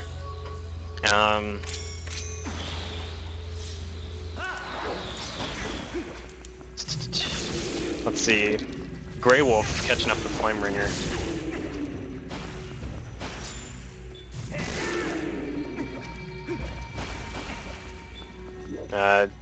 Demon and Samurai Man. I'm trying to see where Samurai Man is in comparison to Flameringer. Oh, okay. So Flameringer just got the Saul, and Samurai Man's about to go in the room to get the Saul, so he's definitely caught up a little bit on him. Demon's about a room or two behind Samurai Man.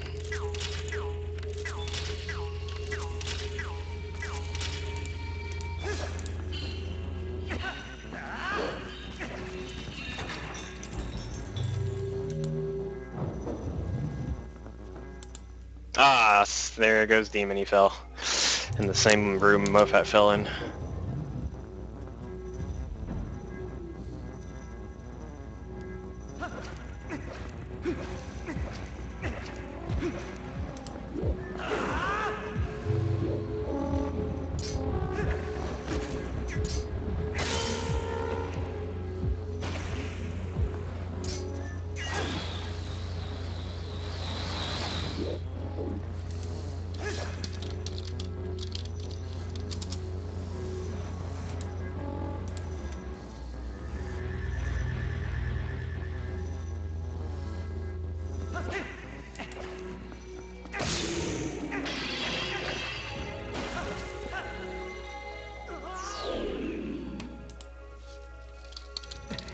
Alright, so Mofat jumps off the ledge there instead of taking the platform back because it's a little bit faster to actually void out.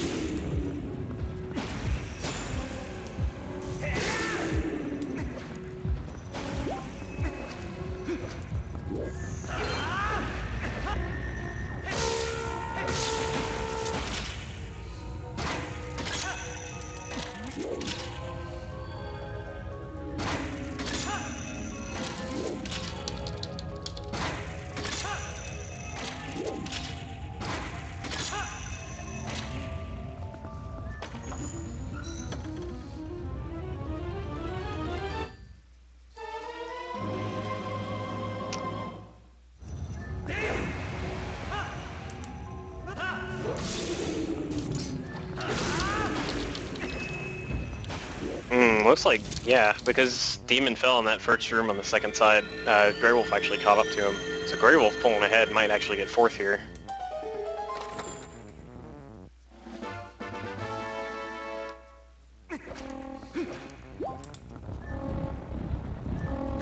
And Samurai Man, pretty much like a room behind Flameringer catching up.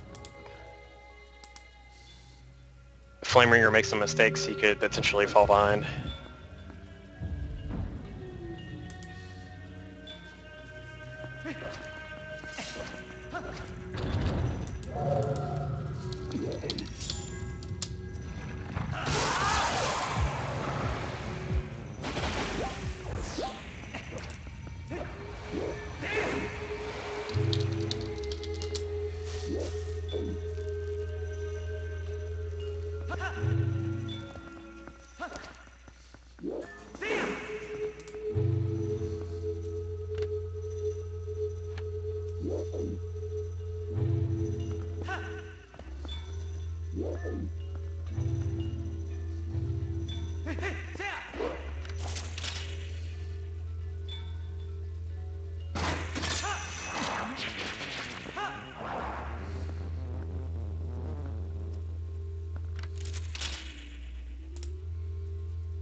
Yeah, Grey Wolf just pulled ahead of Demon. Oh wow. Yep. So Grey Wolf's in fourth now.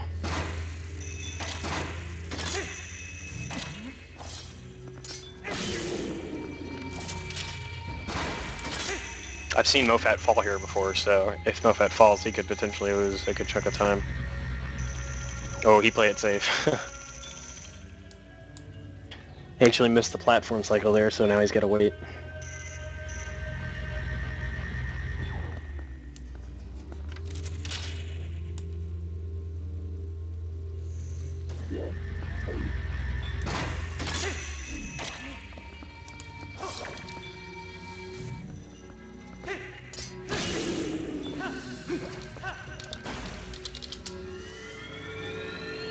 I'm not wrestling because I am commentating.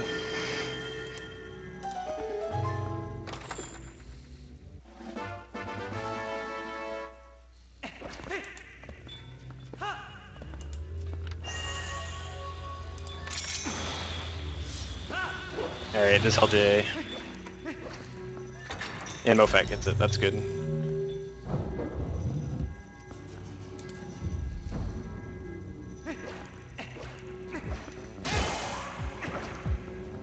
Samurai Man not too far behind Flameringer, catching up a little bit.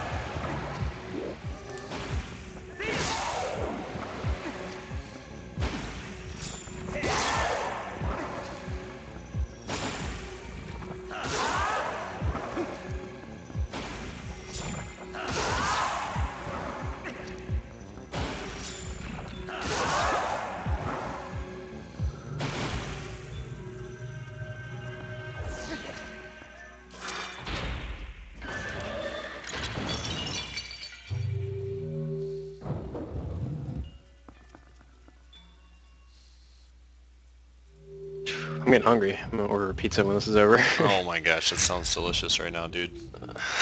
I don't know, dude, I haven't had pizza in like a month. Oh man. It sounds like too long of a time to have pizza in my Yeah. opinion. Yeah. Dude, Ness is doing P90X and he hasn't had pizza in like so many days and he can't have it for like another 2 months, so I was like, that's really sad. Oh man.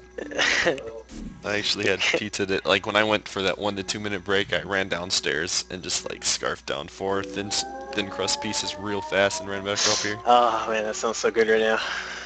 Or a calzone. A calzone's a good idea. Oh man. Oh man, I'm sorry if I'm just trying to figure out this PayPal thing right now. It's really Yeah, it's frustrating. cool.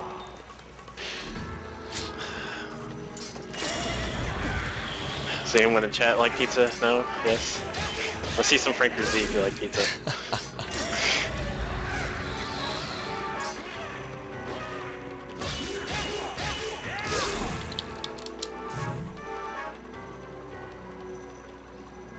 Calzone percent.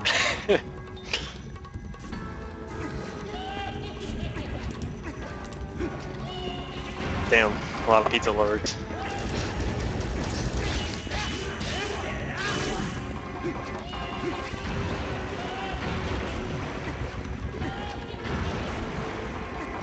Demon and Grey Wolf almost tied. Let's see. Flameringer getting the key. Samurai Man right on Flameringer's butt, man. He's right there.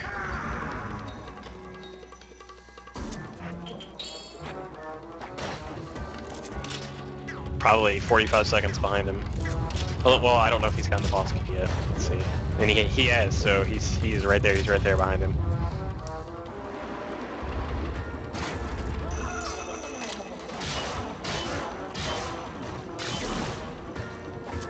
Mofat doing the Zant fight.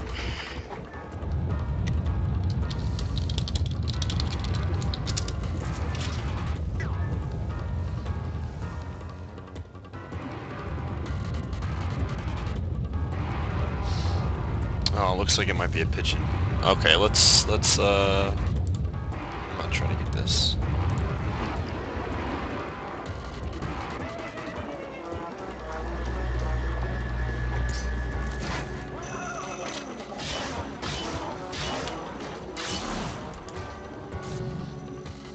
Technical buildings.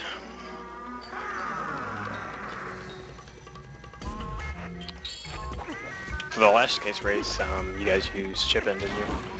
We used pigeon. We've been using pigeon for the last couple, but we never got this many donations in like such a small amount of time. But, I mean, we've gotten over 200 before using chip-in, but that obviously was back in the day. So yeah.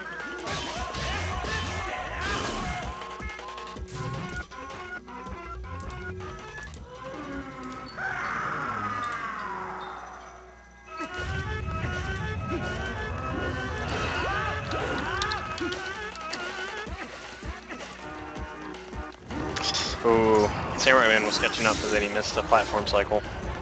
So, Flameringer still got a little bit of time on him.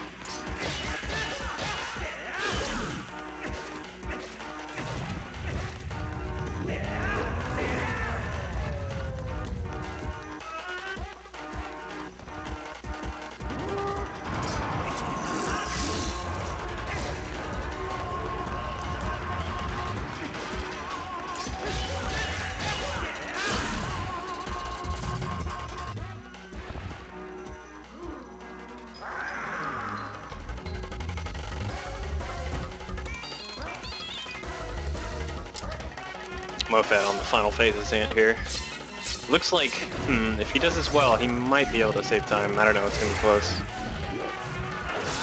Ah, but he missed a quick spin there. So this fight is pretty much all quick spins. alright, we fixed it, everybody. Go ahead. Awesome. Try the link again. It should work. 420. 420. Let's get it to 420, everybody. We've got some time. It's fixed.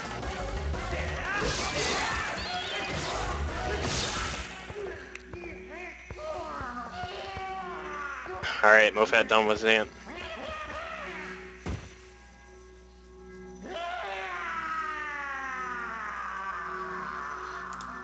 Samurai Man and Flameringer are pretty much neck and neck, both going into the fight right now. Alright, so we've got some, looks like some hype coming. Can we get to the 420? So give us a quick update as far as time. Obviously Mofat is still in the lead. What's everybody? Mofat's still in the lead. Flameringer, Samurai Man, really close. Probably Flameringer's 35 seconds ahead of him. Probably close to 4 minutes behind Mofat, though. He's definitely got a good lead going. Behind Samurai Man is Last Grey Wolf, who isn't too far behind, and Demon is in the exact same room as Grey Wolf, so they're both really fighting for fourth right now. I've not been keeping up with the others, though. Alright, we got a $50 donation from Toxic. Oh, baby. Wow. Oh, baby. Them $50. Let's see what we're up to right now. Alright, we're at to 260.20, so we're a little less than, or, let me see. I can't think today. We're 160 away from 420. Keep it up, everybody. What? It's down again. What? Oh my god. You've got to be kidding me. 420, man. Dude. Obviously. Okay, Mofat go ahead. Mofat going for the last mailman skip here. taking it slow. He wants to get it. Okay, he got it.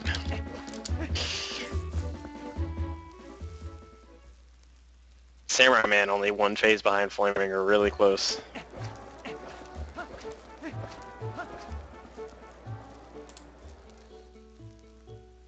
And then Grey Wolf just now going into the fight. There's an LGA right before the fight that could waste a lot of time. Demon right on Grey Wolf, man. He's right there.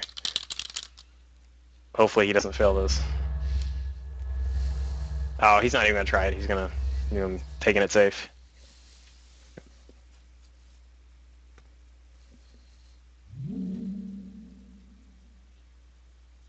Mofat in the midnight cutscene. Alright, it looks like it's working again.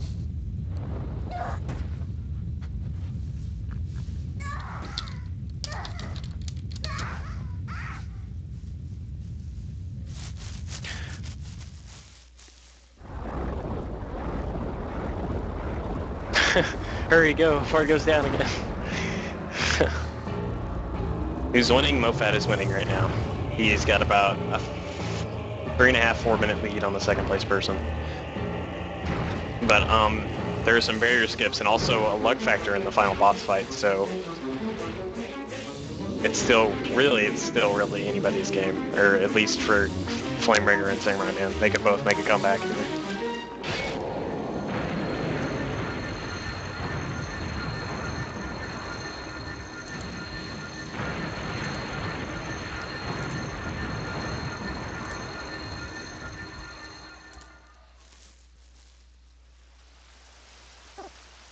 Samurai Man and Flameringer both on the same phase here.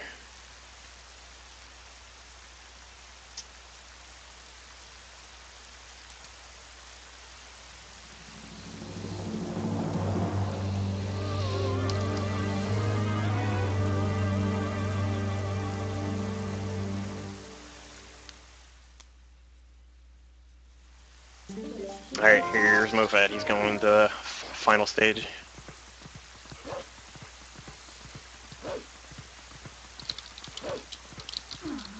Oh, and Grey Wolf falls into the lava with Zora armor on. That's an instant game over.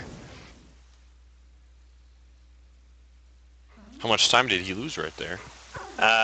He's going to respawn on the same phase, but because Demon didn't fall in, he was right behind him. He's going to pull ahead now. Probably lost a good 20, 25 seconds.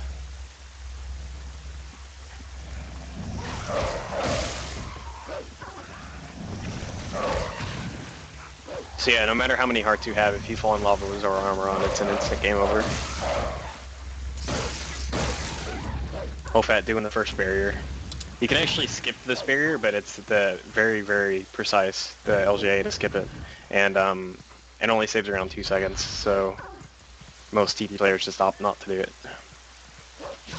Okay, here's the next barrier. Okay. Alright, he got that. So the barriers are kind of poorly programmed in that you can actually skip the cutscene of the barrier spawning and just run out of it before it spawns, and it'll let you skip it. At least for that one. The one inside Hyrule Castle is a little bit more difficult because you can't really skip it in time, so you kind of have to interrupt the skipping sequence with a jump slash, and then that gives you enough time to actually get around it. That's actually the hardest barrier to skip, and it wastes the most time if you missed it, so we'll see if Mofat gets it. Okay.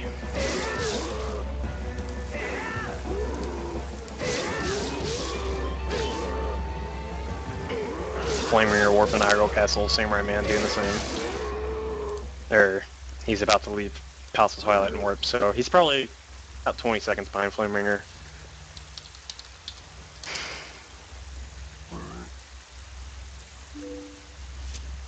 Demon and Grey Wolf neck and neck.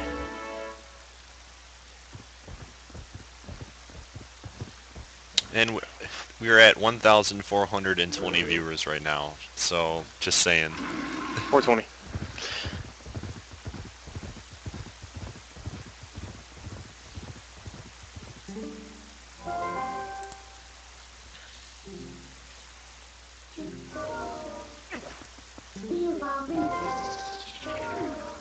Demon, oh yeah, he's ahead of Grey Wolf. Flame Ringer going into the castle to the barrier destruction cutscene.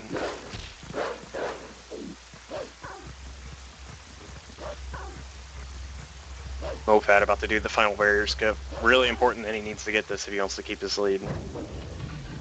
Because this barrier takes a while. He's got a good chunk. He's got a good lead going, but if he wants to keep that good distance between Flame Ringer to secure first place, he really needs to get this skip coming up. And then he runs into a torch.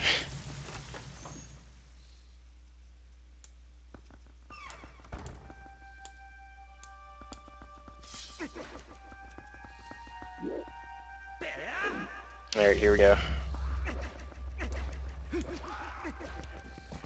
Okay, he got it. Awesome.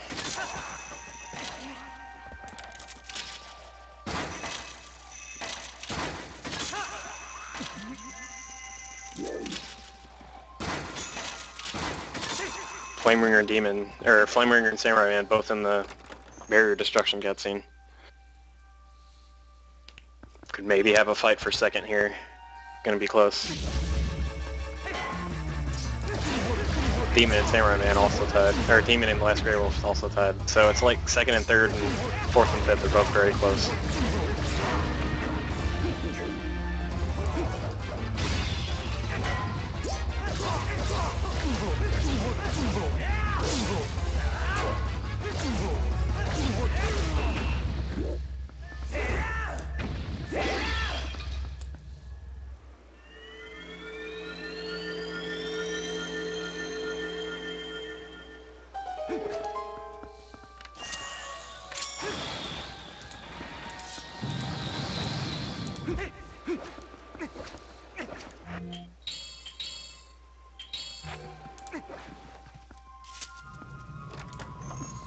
I'm Mofat forgetting the equips.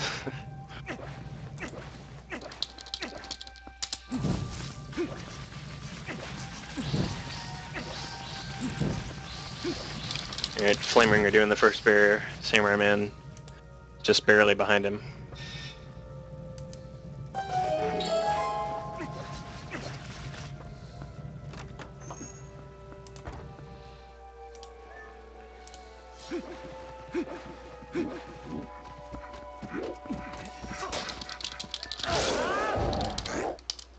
Oh, Demon just hit the mailman trigger.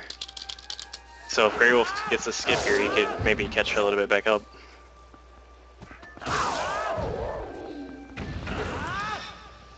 Nah, Demon still got the lead, but see if Grey Wolf gets this. Grey Wolf got it, so Grey Wolf's right there with him.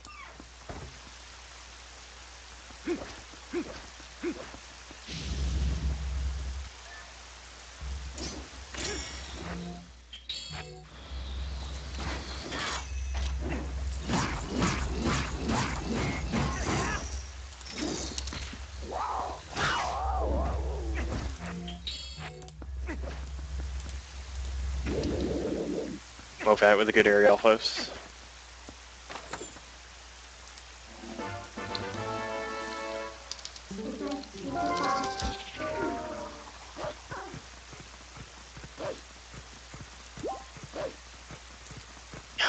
Last Grey Wolf and Demon literally like tied.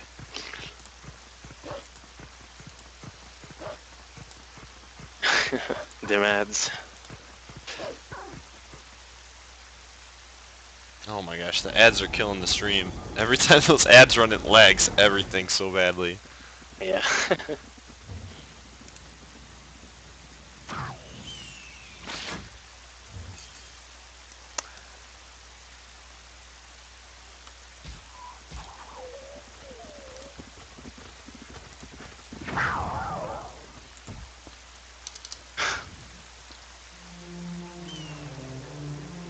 Let's see. Oh, Samurai Man actually pulled ahead of Flame Ringer. He's in second now. Oh wow. Yeah.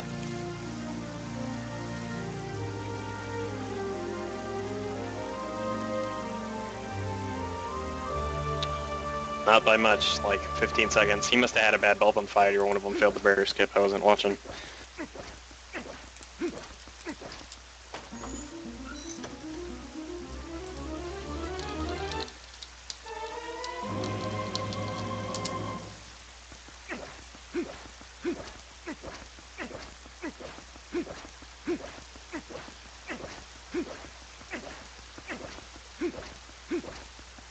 Yeah, second place here could come down to Puppet Zelda luck, which is really, really awful. Yeah. Yeah, Demon and Wolf are also neck and neck. Oh, Wolfhead just fell. Was that intentional? No, he fell. Oh, wow, he did. No, that was not.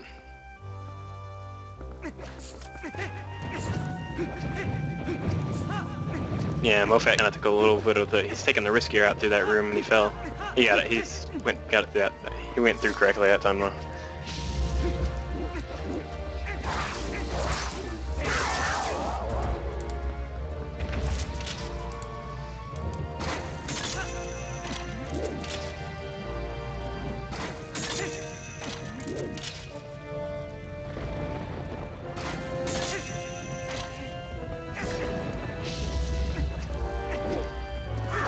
Looks like Grey Wolf just barely pulled ahead of Demon. Had a little bit of a barrier.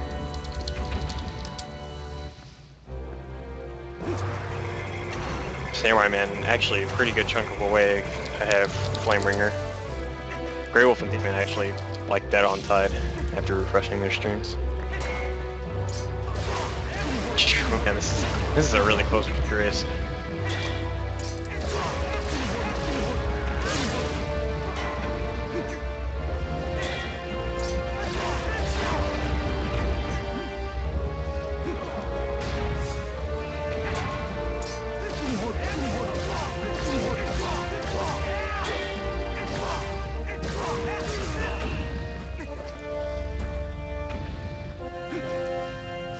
Grey Wolf pulled ahead with a better bubble and fight.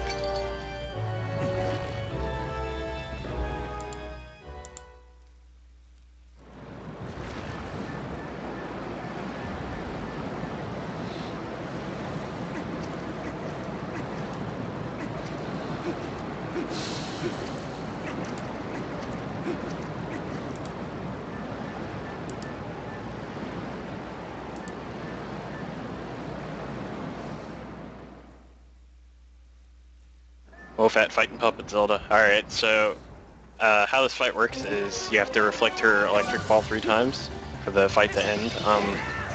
How many phases she takes, so pretty good luck so far. First one is an electrical ball, that's always good. So really she can take anywhere between 7 and 14 attacks, 7 being the absolute luckiest, 14 being the worst luck. And she'll never throw 2 in a row, so... I think people are able to get through right now. For those who are trying to donate, it looks like it's working again.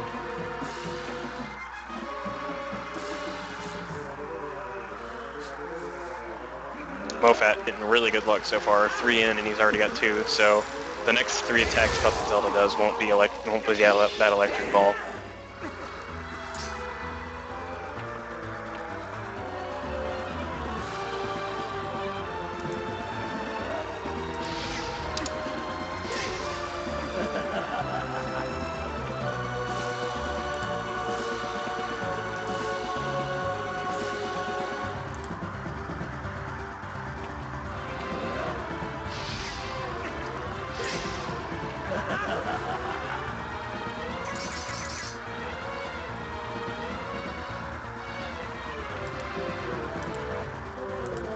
Alright, so that was 6, so if Puppet Zelda does the electric ball on this one, he'll have perfect luck.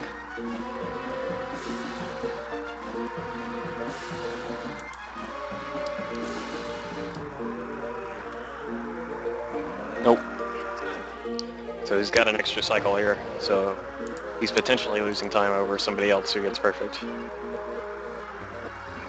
Oh, got another extra cycle, so that's 9. This will be 9.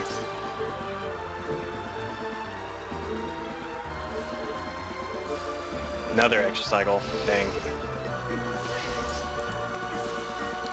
So Mofat losing some time here over if he got the perfect luck. If he gets it this time, it'll have been 10 cycles.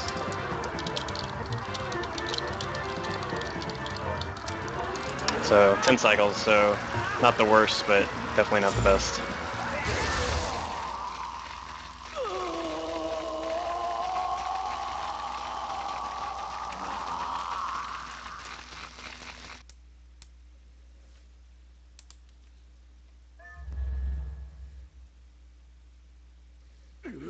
Demon and Grey Wolf like neck and neck still. Samurai Man just a little bit ahead of Flame Ringer, but it could come down to Puppet Zelda. How frustrating is that to be in the lead and then the last portion? I've had a run where I was 6 minutes ahead and I lost 2.5 minutes on just Puppet Zelda from getting unlucky. It really is frustrating to lose like a good time you could have had just by, you know, at the very end game. Definitely one of my least favorite fights in the game just because of that. Alright, Samurai Man. Just a little bit ahead of Flame Ringer. They are really neck and neck.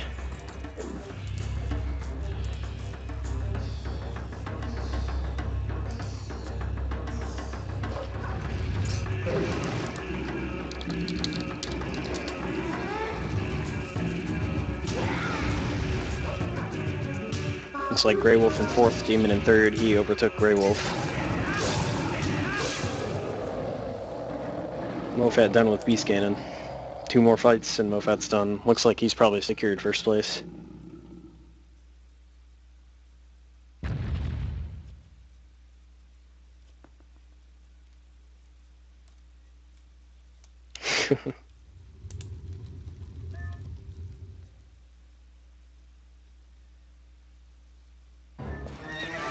Horseback fight can be tricky, especially if Ganon knocks you off.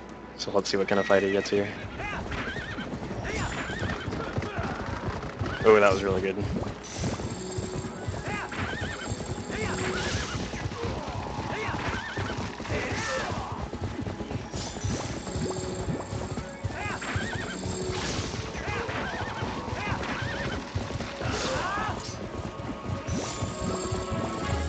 Mofat getting like a perfect horseback too, wow.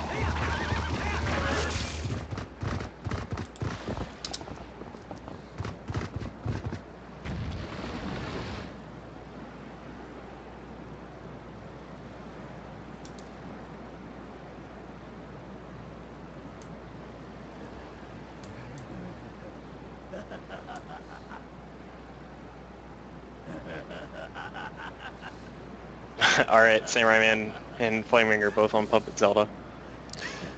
Mofat on the very last fight.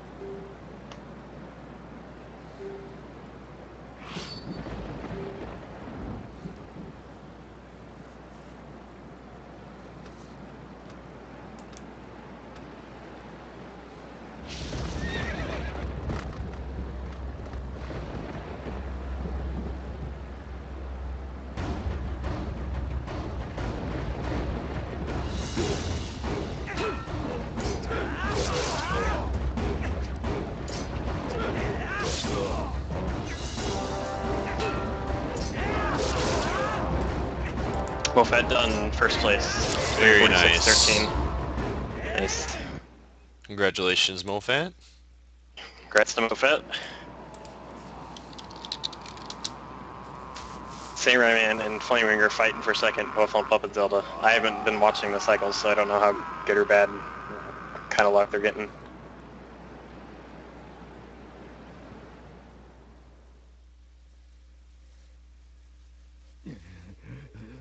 Oh, Samurai Man down with Puppet Zelda. Looks like he's going to get 2nd. I don't know. It's going to be close.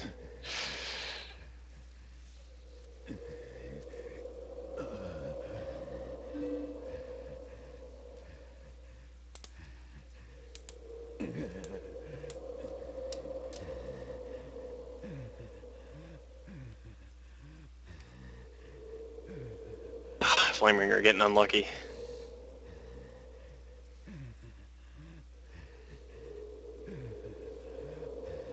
Okay.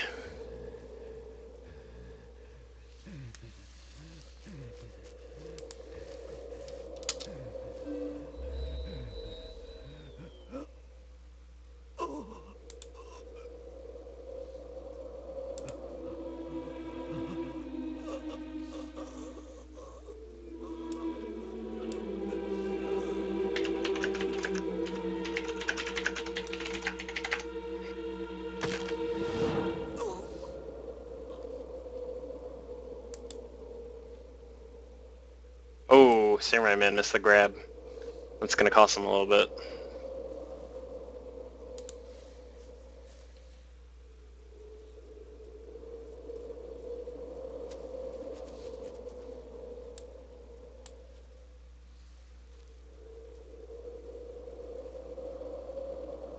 You got it that time.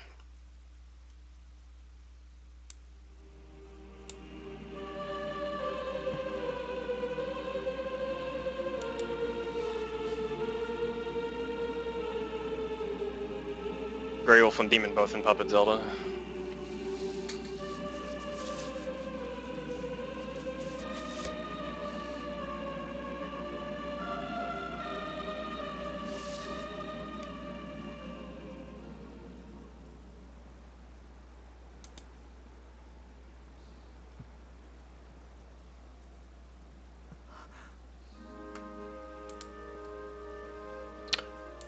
Let me a close one.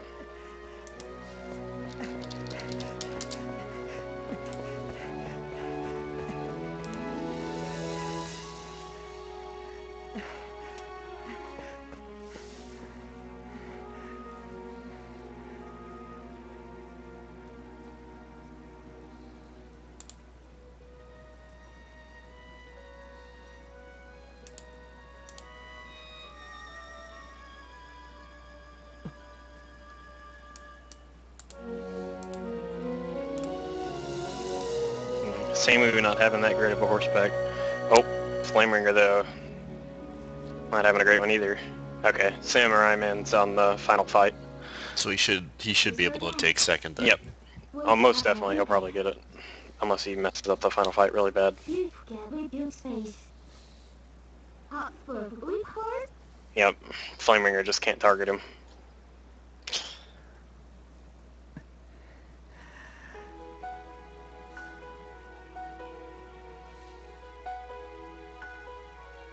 Samurai Man just about to finish. Yep, last fight.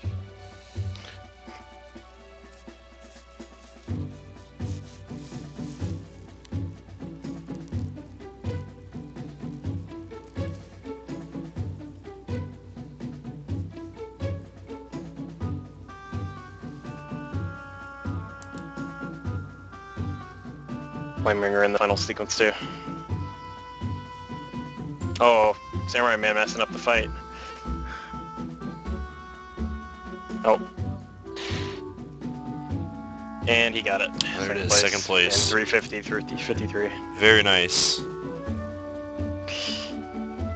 Now it's Grey Wolf and Demon both very, very close, fighting for third, or fourth rather. Is anyone close to those guys for 5th place, or is it pretty much come down to those two? Rob West is in the final fight, but he's still got to do the whole first one, so I think they pretty much secured 4th and 5th.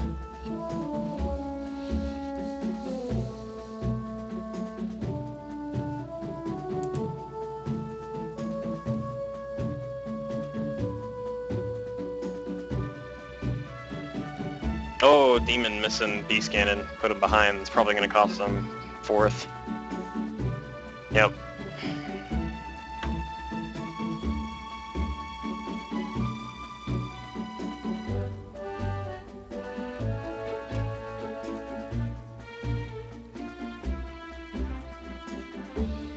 Alright, looks like Flame is finishing up right now.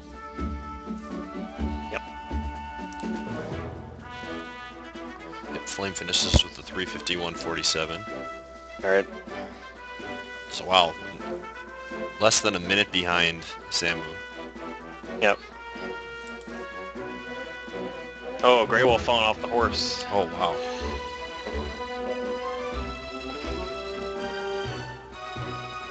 But Demon's still on the Beast Cannon phase.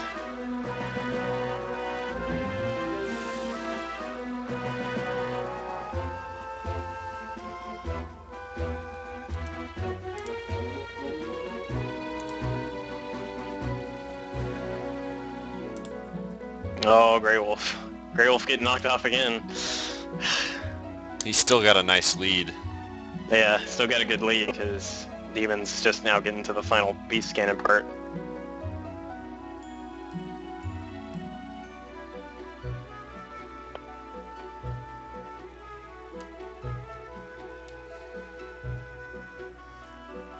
before somebody I wasn't watching, like, sneaks in.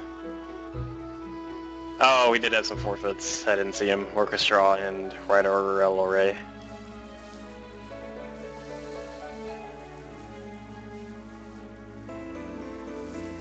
Oh.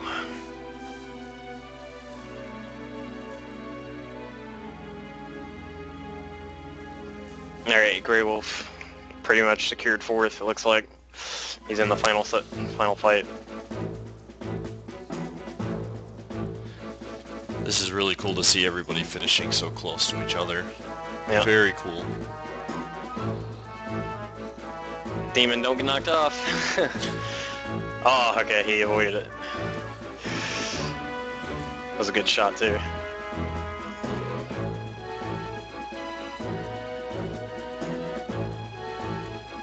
Demon having a pretty decent horseback so far.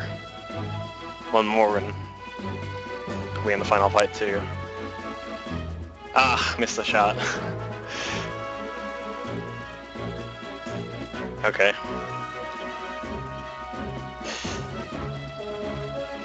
Unless Grey Wolf messes up really bad, Demon's pretty much stuck with fifth here. Oh baby. Mace hype. Sounds like Lofet's cat might be making an appearance. Boy. Grey Wolf done, fourth place, 354.41. Very nice. Demon 9 had a pretty good horseback fight as well. Oh yeah, it was almost as good as Mofet's.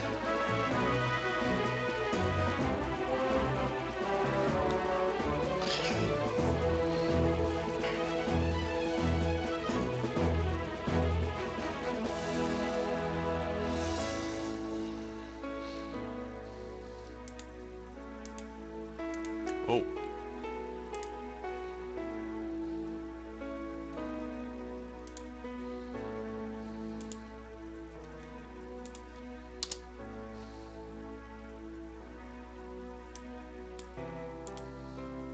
And Demon done, fifth place, 355.24. There it is. Your top five That's right it. there. There's the top five. Pretty good prediction for 4 out of the 5.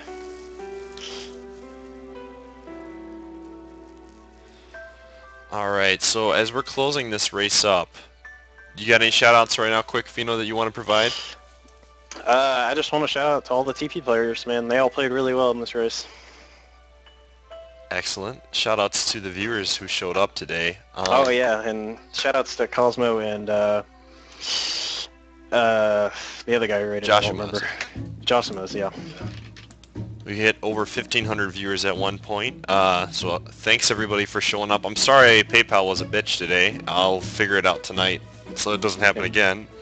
But thanks for showing up. If you want to just link your Twitter, Pheenoh, and your Twitch account quick. Okay, here's my Twitch.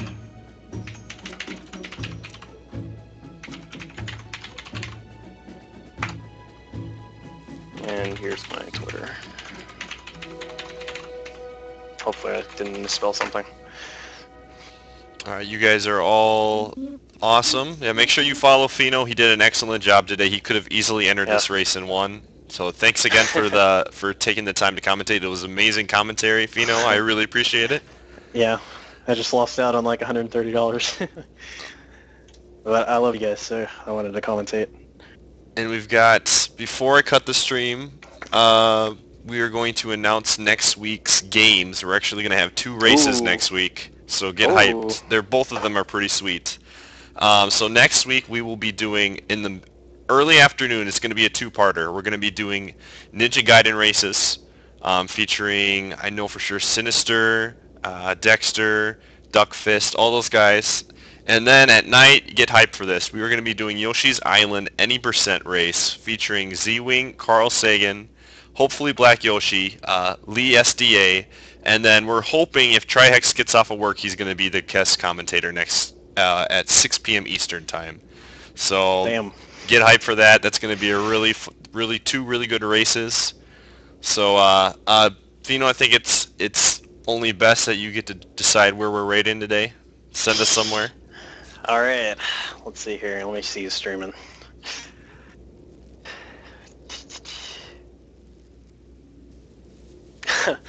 All the people I watch are playing Twilight Princess.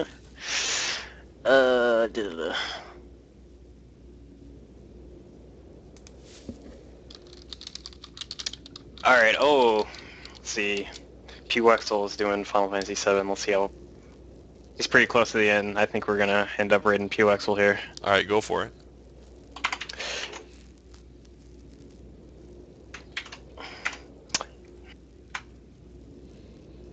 Alright, again, thanks everybody for stopping by. It was a lot of fun. We'll close out with some, give me 1 second here, some racetrack. Actually, you know what? I mean, I think we need to close out with, the urn / legalize gay weed. Alright, give me 1 second here. Oh yeah, definitely. Good occasion. Thanks again for everybody for showing up. Have a good one, everybody. You guys rock. If it works for me, come on, come on. Come on, legalize gay weed. Don't die on me now. Don't do it. Hold on. Not closing it just yet.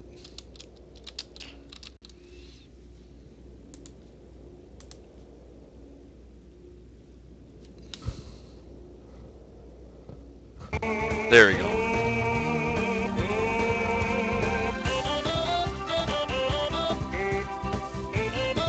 Oh man. The bear, dude. He loves that gay weed, man. He is happy. He goes so well with like everything. I know.